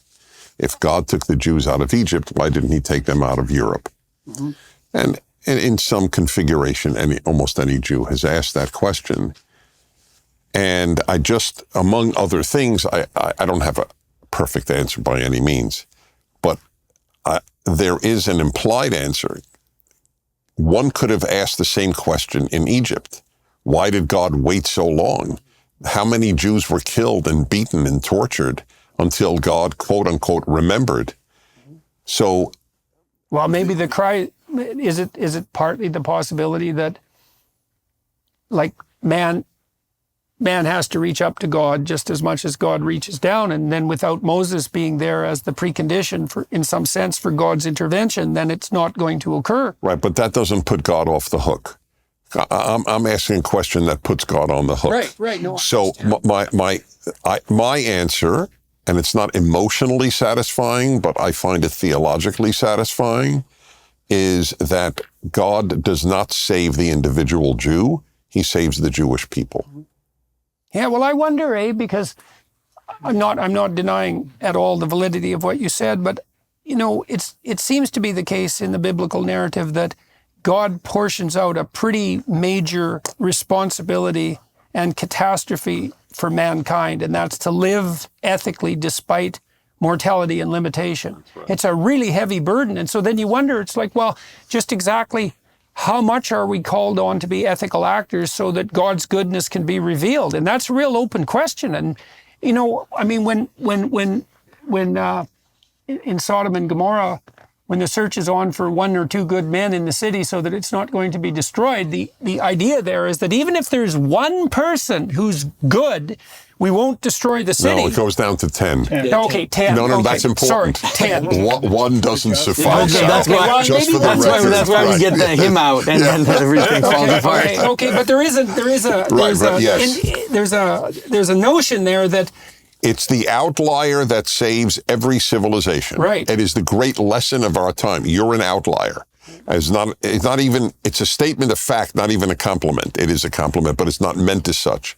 Outliers do all the good that is done. Some outliers do evil, but right. All the good that is done by outliers. Mm-hmm. Well, and that's the tension between the law and the law when it becomes corrupt, and the prophetic tradition that echoes through the Old Testament and then up into the New Testament too, because the law, from a tradition perspective, turns into various shades of Egypt, and then it's always a prophetic figure that comes up and shakes his fist and right in the face of the king. That happens most particularly in the case of David, right? When he's called on his sins because he takes Bathsheba, which is a really low act, right? I mean, he sees this woman bathing naked on the roof of a nearby house, and then he sends her husband, who's a great general, into battle to have him killed. It's like, that's pretty damn twisted and pathetic. And then one of the prophets, whose name I don't remember at the moment, calls him on it. It's Nathan. Is it Nathan? No. Yeah, which is pretty brave, right? I mean, he's a Mideast potentate. You don't just walk into his castle and tell him that he's cursed by God without some fear for your neck. And you see this just continually, this dichotomy between the corruption of tradition and the emergence of a prophetic figure who's in principle has this inspiration from God. And the weight of his words is what indicates that that's the case. Dennis, you didn't quite say it, and I would never dare say it as a Christian, but I've heard Jews say that one reason for the question you raised was the Israel. And Israel's now a nation recognized by the world. You've heard that one? I've heard it all of my life, and I have to say that it depicts God, to my way of thinking, in an awful way. The ends don't justify the means. Well, ends do sometimes justify means, but yes, we murdered 1 million Jewish babies, and we tortured and humiliated and degraded 5 million others in order to produce Israel. I as a Jew would say, I think I'm going to opt for another group. Yeah. That was Ivan's comment. Not the God that I understand. Yeah, that's Ivan's comment in the Brothers Karamazov too, when he takes on Alyosha. He said his point, in some sense, he talks about this girl who's frozen to death by her parents as she's screaming in an outhouse, which is a story that Dostoevsky took from the news. It's actually happened. So she screamed all night, froze to death, and Ivan says he can't believe in a God that would allow that to happen even once, no matter what the reason was. Well, that's not what I'm saying. I believe in a God who allows evil to happen. That's not what you were challenging. God created the evil to do the good of the creation of Israel. That I don't accept. No. That God allows evil is a given. Yeah, well, it's a consequence of free will. Yes, in some real sense. Exactly. And yes. I thought about that a lot too, because you could imagine a world that's the best world possible, just as a game in some sense. Not that we can really do that, but then you might ask yourself, is a world where you could choose evil but choose not to better than a world where you're a robot who has no choice? And I think the answer to that, if you think about your own children, you want this vast expanse of possibility for them. And the vaster that expanse of possibility, the more real the possibility of evil choices is. But what they get out of that is the benefit of the actual choice. So they have a real destiny, right? They're wrestling with real things, and they can choose not to engage in evil. So it could be not there. If it's going to exist in real possibility, it also has to be an actualizable possibility. And so it could be that a world where evil is possible, but then not chosen, is better than a world where evil doesn't exist at all. That's why I've always been suspicious of people saying about a dog, oh, such a good dog. Has he chosen his goodness? Yeah, surely a world in which there's a possibility of doing good and bringing about generating value is a world that is better than a world in which that's simply not possible at all. Well, that's the question, isn't it? And in some sense, that's the fundamental question, because it's one thing to wrestle with the reality of tragedy, but it's a whole different thing to wrestle with the reality of malevolence. And you might say, well, why would God create a world where the snake in the garden, let's say, why would God allow a world where evil existed to exist as a possibility? And it could be easily that the good that is there as a consequence of the breadth of possibility supersedes the evil of the possibility of malevolence. Plus, it also gives people some real thing to wrestle with, right? Is that whatever human beings are, we have a heavy load. It's a load that in Christianity is associated in some sense with divinity, right? Because God becomes mortal man. And so it's what we're contending with is real in the most fundamental sense, and that means it's not trivial. We can get into real trouble. And of course, the Holocaust, that was real trouble. And so that's also, it's a very peculiar idea, but it's also some evidence of the, respect that whatever created us has for us, that we actually have a real destiny, and in the broadest possible sense.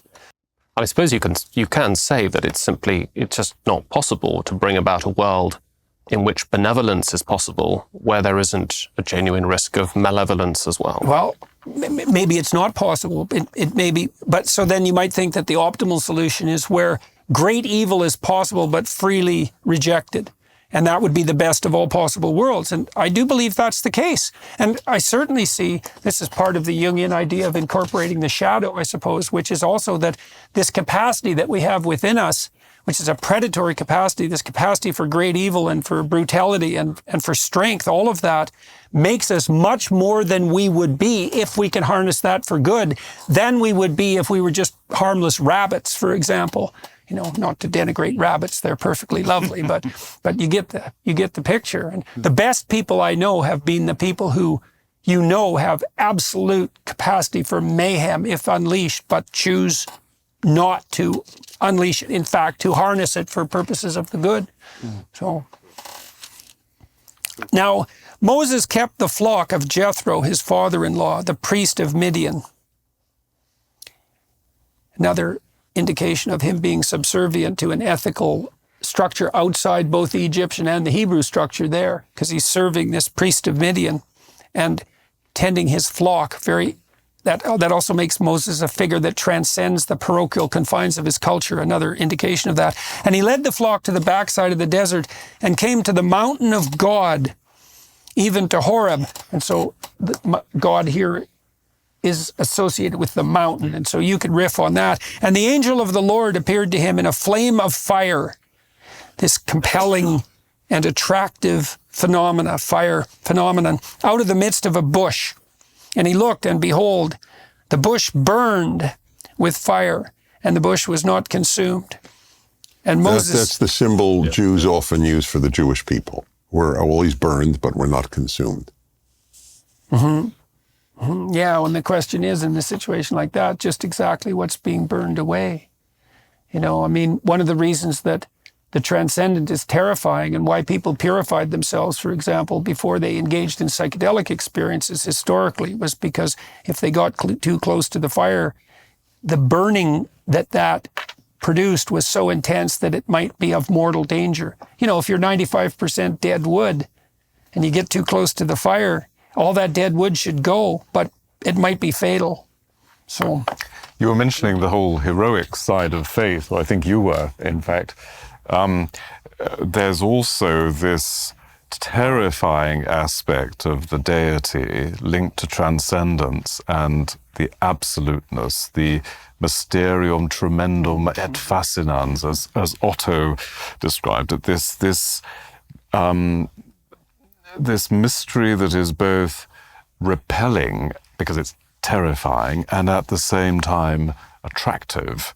And I think that was obviously... Well, we get some echoes of that, I would say, in contact with things of great beauty.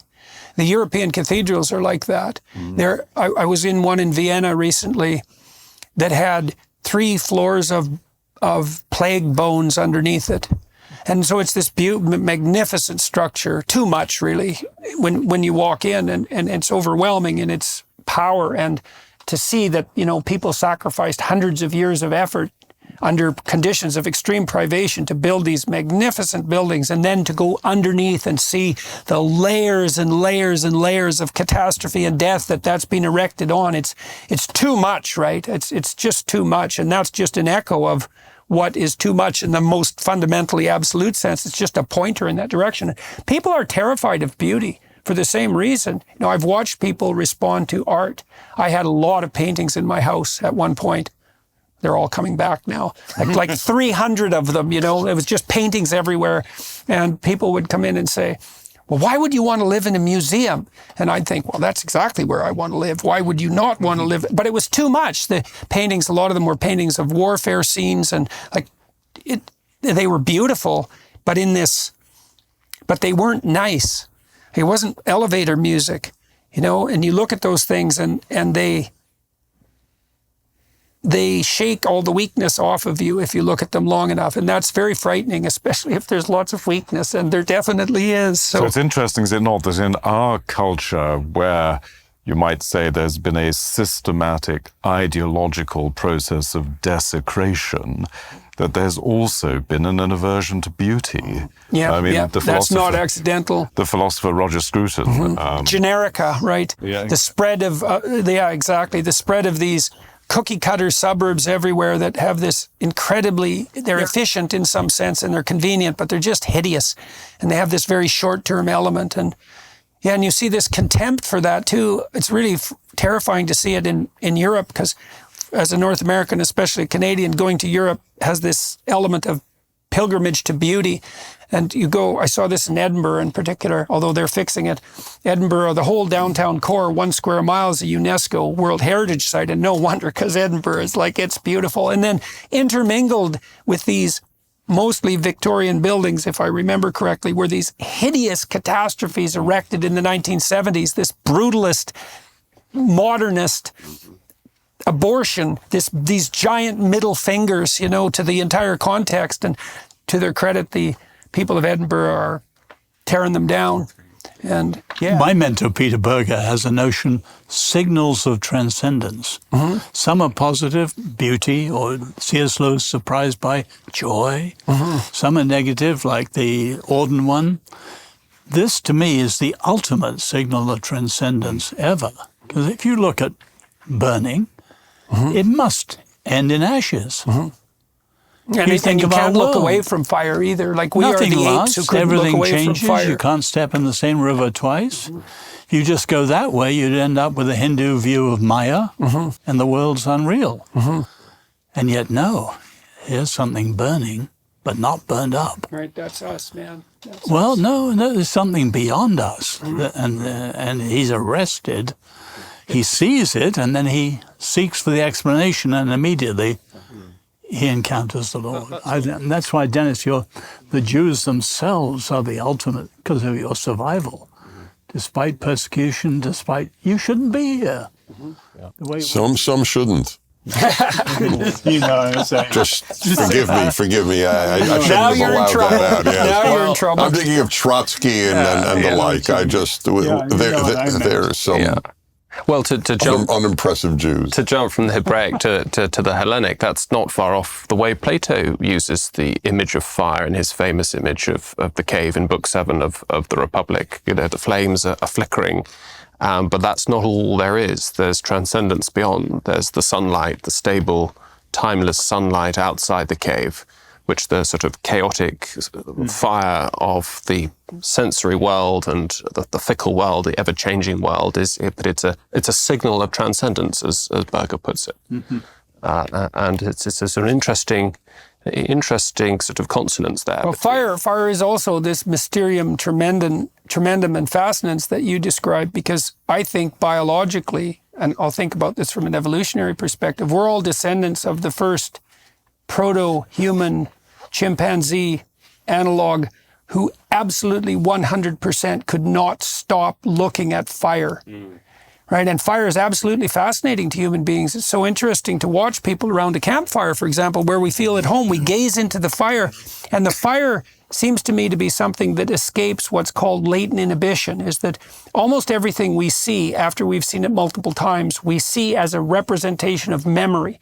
We don't see the thing itself, but fire is one of those things that escapes that, and we see fire as something that's constantly new, plus it's always constantly changing, and we cannot look away from it, just like we can't look away from little children, and we can't look away from sexual beauty. These things all escape the tyranny of our conceptualization. So, I just wanted to say something about these two. To me, these two texts, the one you read before and this one, is really one of the most a very beautiful description of reality, based a little bit on what you were saying before, because it says, and God heard their groaning and remembered his covenant with Abraham, with Isaac, and with Jacob. First of all, this is also referring to Genesis at the end of the flood, because that's how the flood ends. The flood ends, it says, God remembered Noah. And when God remembers Noah, the waters recede, and then the dove finds the tree, finds the structure that connects heaven and earth. That's what the dove finds.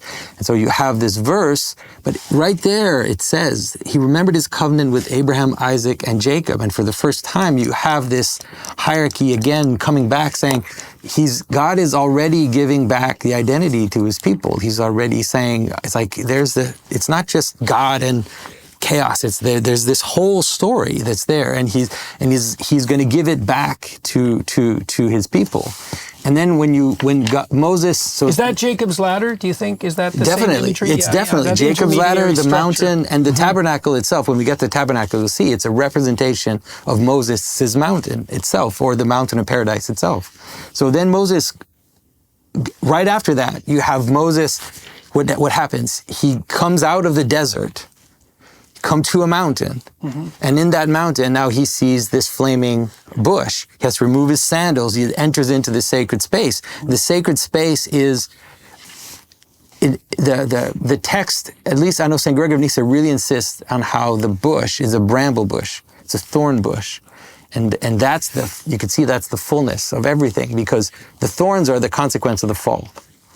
The thorns are what God gives as a consequence of sin. And now here is this thorn bush, which is full of light, but is not consumed. And that's the thing. That's what God gives us. It's like reality can exist in all its multiplicity, in all its beauty. And we don't, as Christians and people also in the Hebrew tradition, we don't have this idea that the world is an illusion, that the world is just has to be gotten rid of, and we just need to get to nirvana or whatever. We have this sense that the world is full of God's presence, and it's a gift, right? It's good. That's what it says at the beginning of Genesis. I think that that's what we're seeing here is this God is present in the world. God is manifesting himself to Moses, but he's not consuming it.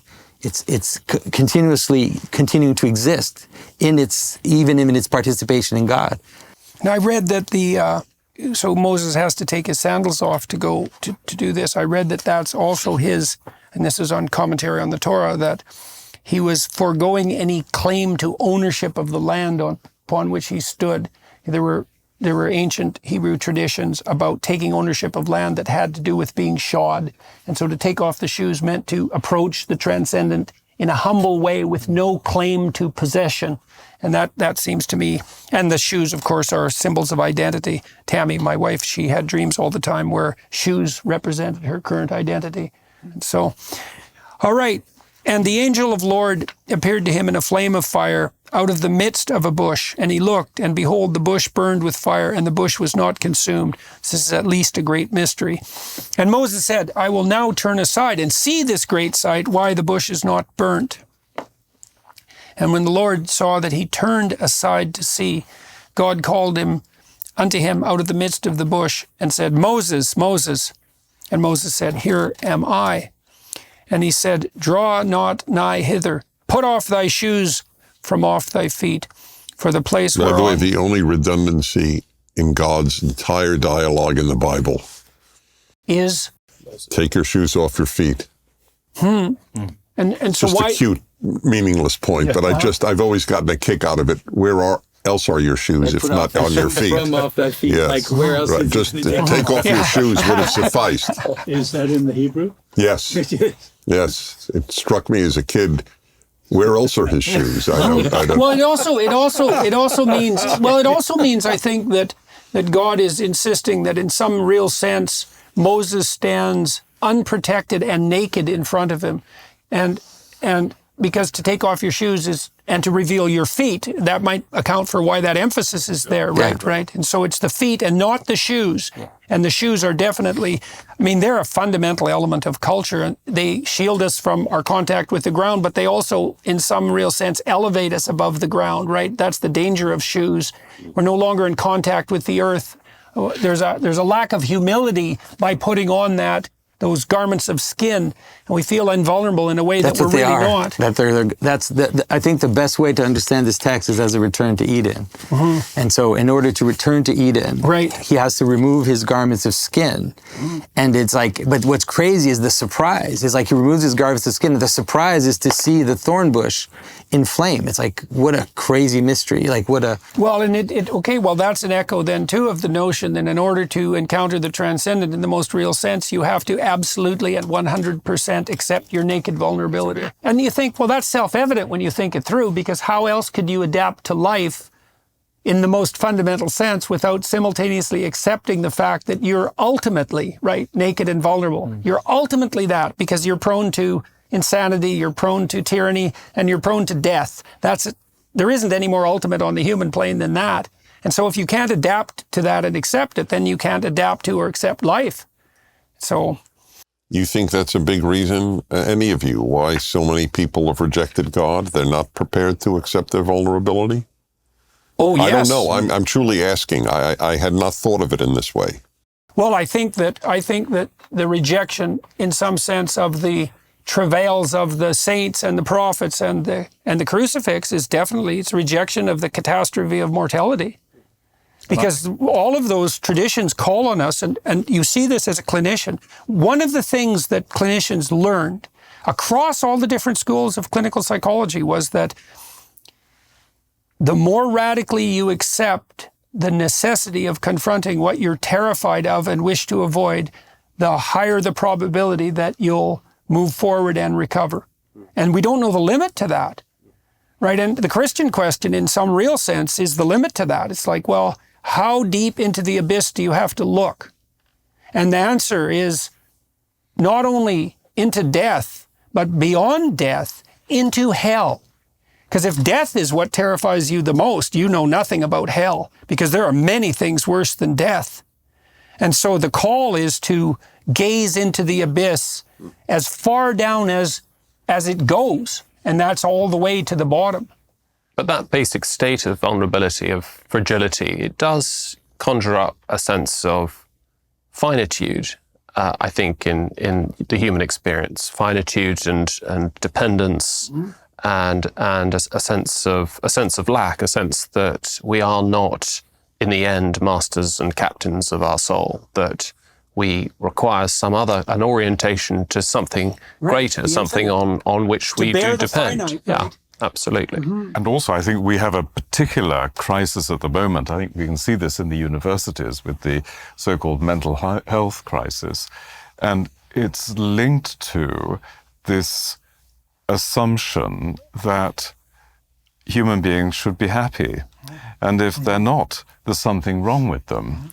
And our ancestors grew up with the tenet that life is extremely difficult, and that a path to happiness is extremely demanding. And also unbelievably unlikely, right? And you should be grateful when it comes along, but by no means expect it. And then they had a noble vision too on the Roman and the Greek and the Hebrew front, which was not so much hedonic happiness, which is very trivial. And Solzhenitsyn says, well, that disappears when you first hear the boots kicking down your door at 3 a.m. It's like, so much for happiness, that's gone. And then what do you have? And well, that was Frankl's question and Solzhenitsyn's question.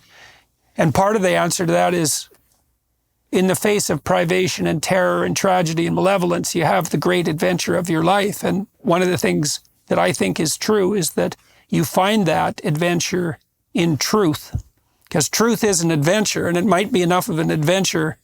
It might be enough of an adventure to justify the catastrophe and malevolence of life. And I wonder whether the erosion of certain basic rituals is also generating a lot of problems. I mean, not trivial example, but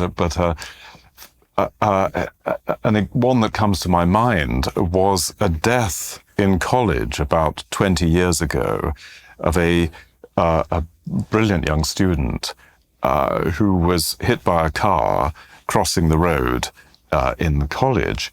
And I noticed that the students, the 18, 19-year-old students, were completely thrown by this.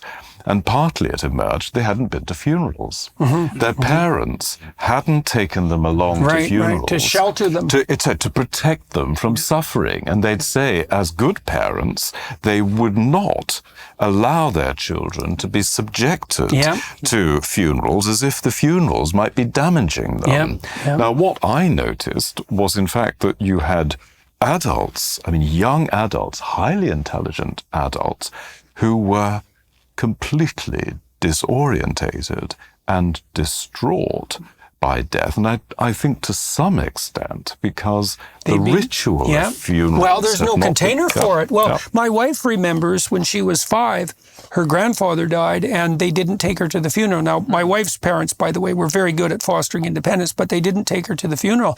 And she was shocked by that and never forgot it. And I think the reason is that the message there is that death itself is so terrifying that there's no way a child can apprehend it or bear up under it.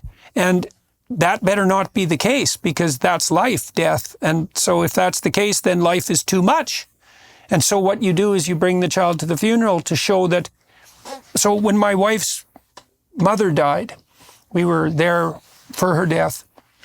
And it was a terrible death. She had a neurological disease, a degenerative neurological disease, dementia. So she deteriorated over about 15 years.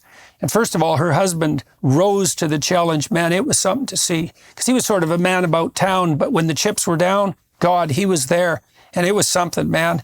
And then I watched her family deal with this. They're pretty tough. My wife's sister is a palliative care nurse, and her other sister is a pharmacist. And they've confronted mortality, in a noble sense. And what happened in that family was that as they mutually faced death together, and this is also what you do at a funeral, is the bonds that attached them to each other grew stronger and thicker. And so that while they suffered the loss of their mother, which was a genuine loss, they were compensated for it in a real sense by the increase in love between them. And I would say their family, in the aftermath of their mother's death, was much closer and tighter than it was before. And, you can't say, well, that made it good, because that's a cheap out, But you can bloody well say that it made it a lot less like hell than it had to be.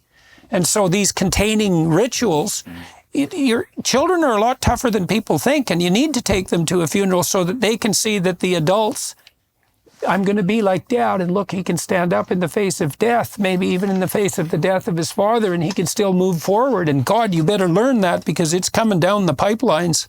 But the text is, this text is precisely such a ritual, right? This isn't a live stream of history, right? This is a text written to convey, you might say, the order in history, or the transcendent order in history, and to bring us into that history. And so, when you talk about the ritual of the funeral, for example, that's a ritual to help you understand the horror of death, and to, in some sense, redeem it, at least from the point of view of your own self-consciousness, to be able to understand it. And so I think, when you see these moments that refer to God remembering his covenant and so on, this is in a way showing us that the text is itself a liturgical creation of our own subjectivity, our own memories, such that we can make sense of our lives here and now. I just want to ask Jordan a question. It intrigued me what you said about your mother's father. It was bon vivant, yeah, and then rose to the challenge. Oh man, it was unreal. Right. So I want to ask you a question. Prior to the challenge, what would you have predicted his behavior would have been? Well, I always liked him and admired him, but he was a man about town, extroverted guy. So I had no idea. He passed the test, and you would have predicted he would have passed the test. Not to the degree that he did. It was really quite stunning. So here's my question, and it's really, I wrestle with it. I don't have an answer. I'm curious to hear anyone on this. Do we know people before they have been tested? No, not really. We don't know ourselves either. Then this is a very, very interesting question, because life in America, at least, from World War II to the last, till 2010 even years ago, was quite easy for the vast majority of its citizens. Mm-hmm. By any reasonable historical standard. Exactly, yeah, which is the only standard, obviously. So is it fair to say we don't know the moral caliber of most of the people living in America, because I think people have been tested in the last 2 years, and I think half of my fellow citizens failed dismally, especially doctors, I might add. Well, wasn't it Hemingway who said that every generation needs a war to sort out what's important? And it's a very dark thought. Yes. Well, it's maybe William James would have said something like a war or its moral equivalent. And that was something James Right, or it's moral equivalent. Yeah, right. well, because you have... Well, that's what I'm referring to. It's moral equivalent, yes. Exactly. Yeah, exactly. Well, so it's interesting. Do we even know ourselves till we're tested? Mm-hmm. I don't think so. Well, I think you can make a case for this biologically. Here's a case. This is quite interesting. So you might ask, why do you grow when you go somewhere new? And there's two answers to that. One is you go there and you gather more information, you talk to new people, you see new things. And so you can think about that as a constructivist response, right? Your web of knowledge, adaptive knowledge increases because you've been more places. But that's not all that happens. If you go somewhere new and you expose yourself to a challenge, then new genes, the genes that haven't turned on to encode certain proteins turn on, and they flesh out your psychophysiological structure. And you could even imagine that you decided to take on a new challenge voluntarily. So that'd be part of the heroic journey. Then your biology is going to respond to that right down to the genetic level. And it's going to reveal new potential that's coded inside the genetic structure that's going to make you literally more than you are. And there's this idea that Jung talked about in relationship to the maze in the Chartres Cathedral. So imagine you go into this maze, and then you walk the 4 quadrants, and then you come to the center. And the 4 quadrants are the 4 corners of the world. And you have to pass through all the 4 corners of the world before you come to the center. And the idea there is that you have to hit yourself against all the sharp edges of the world before the full potential of what you are is manifest. And that has something to do, I would say, also with the idea of the harrowing of hell, is that you have to face death, and you have to face tyranny, and you have to face malevolence, and so that's hell at that point. And the deeper you peer into that abyss and the more strenuously you wrestle with that, the more of you turns on. And I think that's how, and then you also think, well, how could it be any other way? Why would what was within you manifest itself fully in the absence of challenge? Nothing works that way. You don't get stronger without lifting weights. So then that leads to another question. How many people, putting aside an easy society, how many people lead a life devoid of challenges? Well, pretty small. They just don't acknowledge them as challenges, and therefore don't need to pass the test. Well, or they're resentful and bitter about their problems That's instead right. of seeing them as adventures and opportunities. That's the age we live in. Yeah. If I'm challenged, it's the fault of someone. Yeah, well, and people are enticed to believe that. But what I've been so heartened by, and one of the things that people have been responding to in relationship to what I've been lecturing about as a clinician, I would say, is when you confront young people, this has especially been true of young men, with the notion that what they should do is strive to bear up underneath the heaviest responsibility they can shoulder voluntarily. They're unbelievably receptive to that idea. And it's so interesting to watch, because it's almost as if all you have to do is introduce the idea, assuming you're vaguely credible. All you have to do is introduce the idea, and it's like a crystal in a supersaturated solution. It just goes, no one ever told me that. And one of the things that's been deeply sorrowful for me is to see how much effect those ideas have on people, how quickly. And the reason it's sorrowful is because you simultaneously see how much of a lack there is of that idea in our current culture. So, but I think people are there for the call, man, and lots of them, especially young people on that sort of cusp of messianic development in late adolescence, you know, when the radicals can get a hold of them and make them resentful and bitter. If you offer a better pathway forward, which is something like bear up voluntarily under the catastrophe of life because you have something to offer, right? There's this idea, in the biblical idea, that in some sense, God says this, I think he says it to Moses later, that maybe it's in the Gospels, that it's required that all of the ramifications of the law manifest themselves.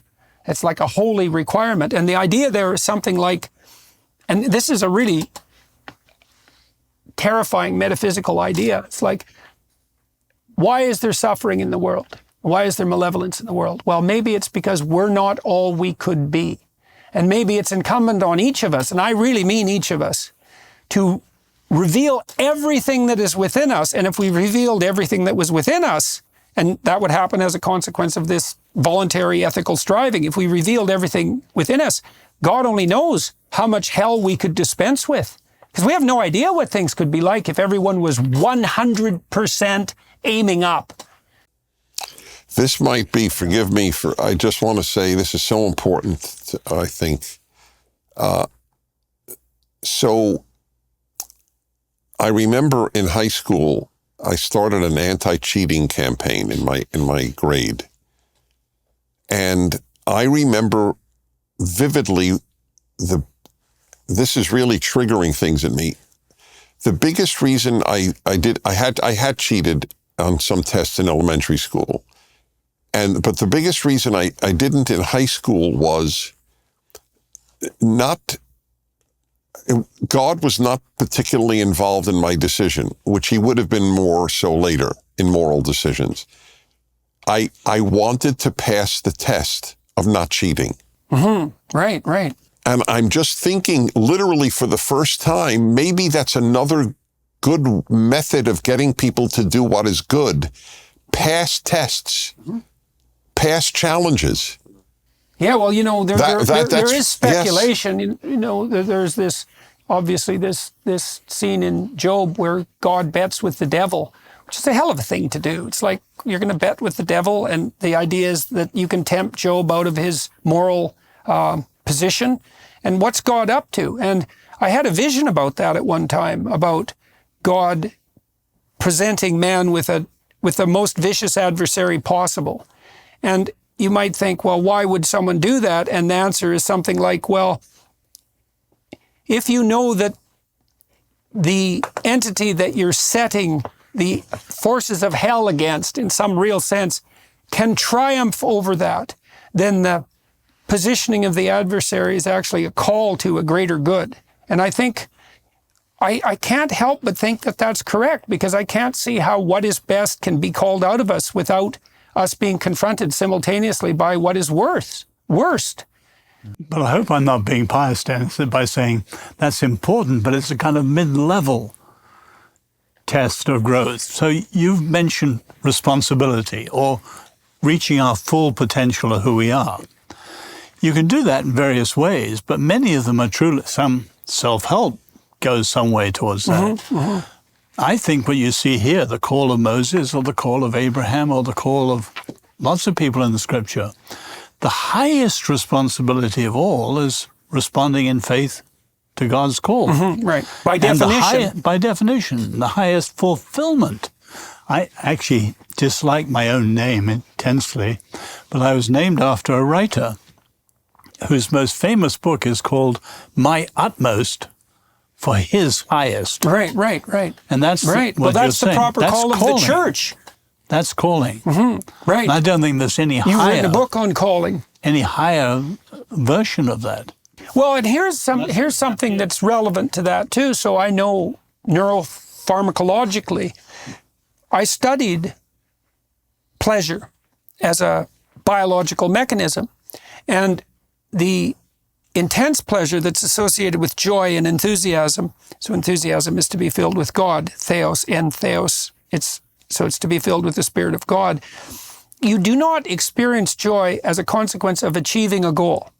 You experience joy as a consequence of positing a goal and then noting progress towards the goal. And so a corollary of that is that the higher the goal, the more intense the joy attendant on observation of progress towards it. And so then you might say, if you wanted to maximize the possibility of hedonic expression, not to degenerate into a cheap hedonism, but to maximize it in the most real sense, and this is a Viktor Frankl idea in some fundamental senses, you pick the most noble possible goal.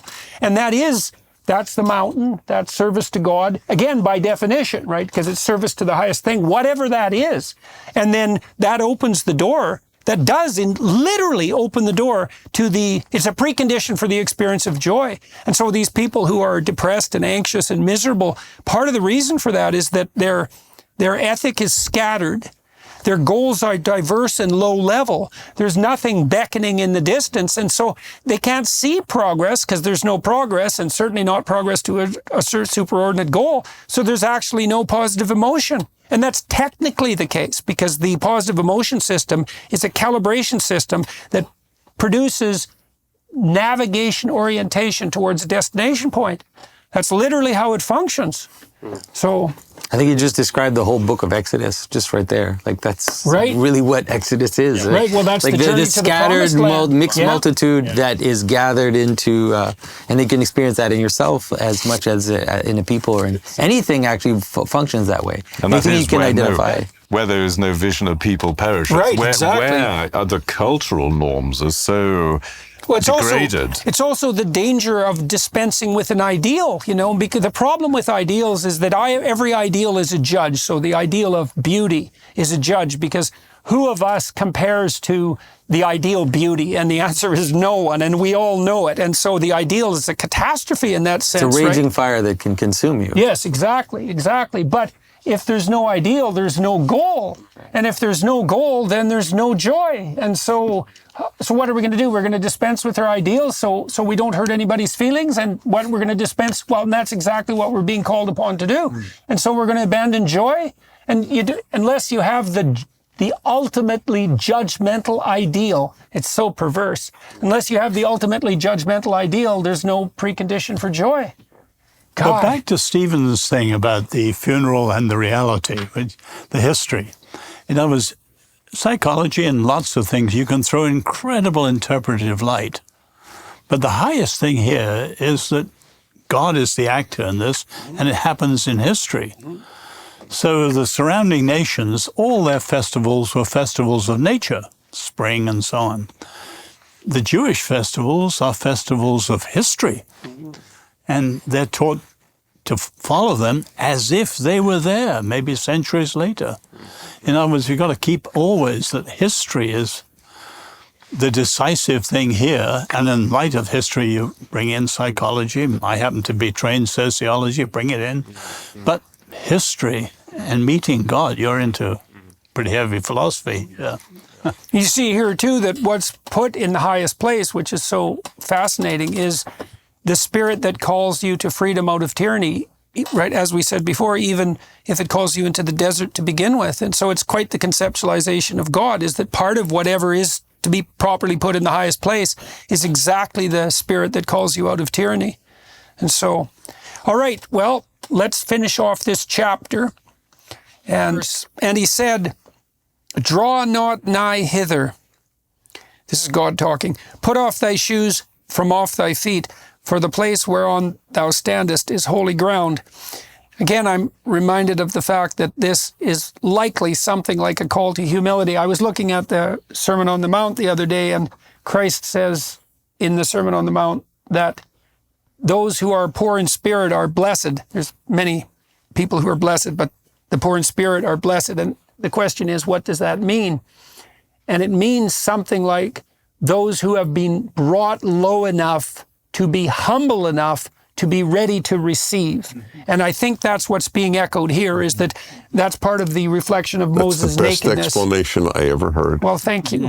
Thank you. It took me only 40 years to think of that. That really helps. Because I've never thought, the poor are so special. They're wonderful poor and lousy poor. No, and it's definitely a reference to pride. The poor in spirit are not prideful and narcissistic. I look in Bible Hub, which is a great site. Right. You can see 50 translations that's right. simultaneously. Yes. And so you get the full connotation of the phrase. And if you look at all the different translations, you can see that it's definitely a call to this particular kind of humility. Because one of the things I learned when I was teaching my course, Maps of Meaning, was that you could decide that you were going to be friends with what you knew, or you could be friends with what you didn't know, right? And so if you're friends with what you know, you try to prove your point all the time. And I'll fall prey to that from time to time.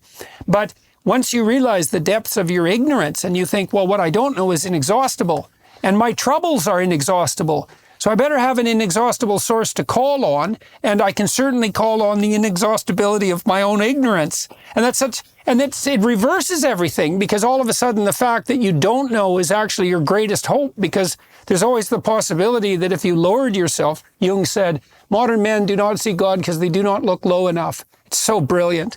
And if you can make friends with your own ignorance, then you open up the landscape of revelation to everything you don't know. Well, that's so good if you have a problem, because the reason you have a problem is because you don't know something. And so this is definitely an injunction there, is that the place whereon thou standest is holy ground. And if you're on holy ground, and maybe you're always on holy ground, you should have your damn shoes off and your eyes open. And yeah, well, that'd be a terrifying thing to apprehend. All right, gentlemen, that was a good start. Well, these were tough. These were tough ones. Oh, You're right. Yeah. Wait till the 10 Commandments. Yeah. Until tomorrow. Good. Thank you. Wonderful, wonderful. Thank you.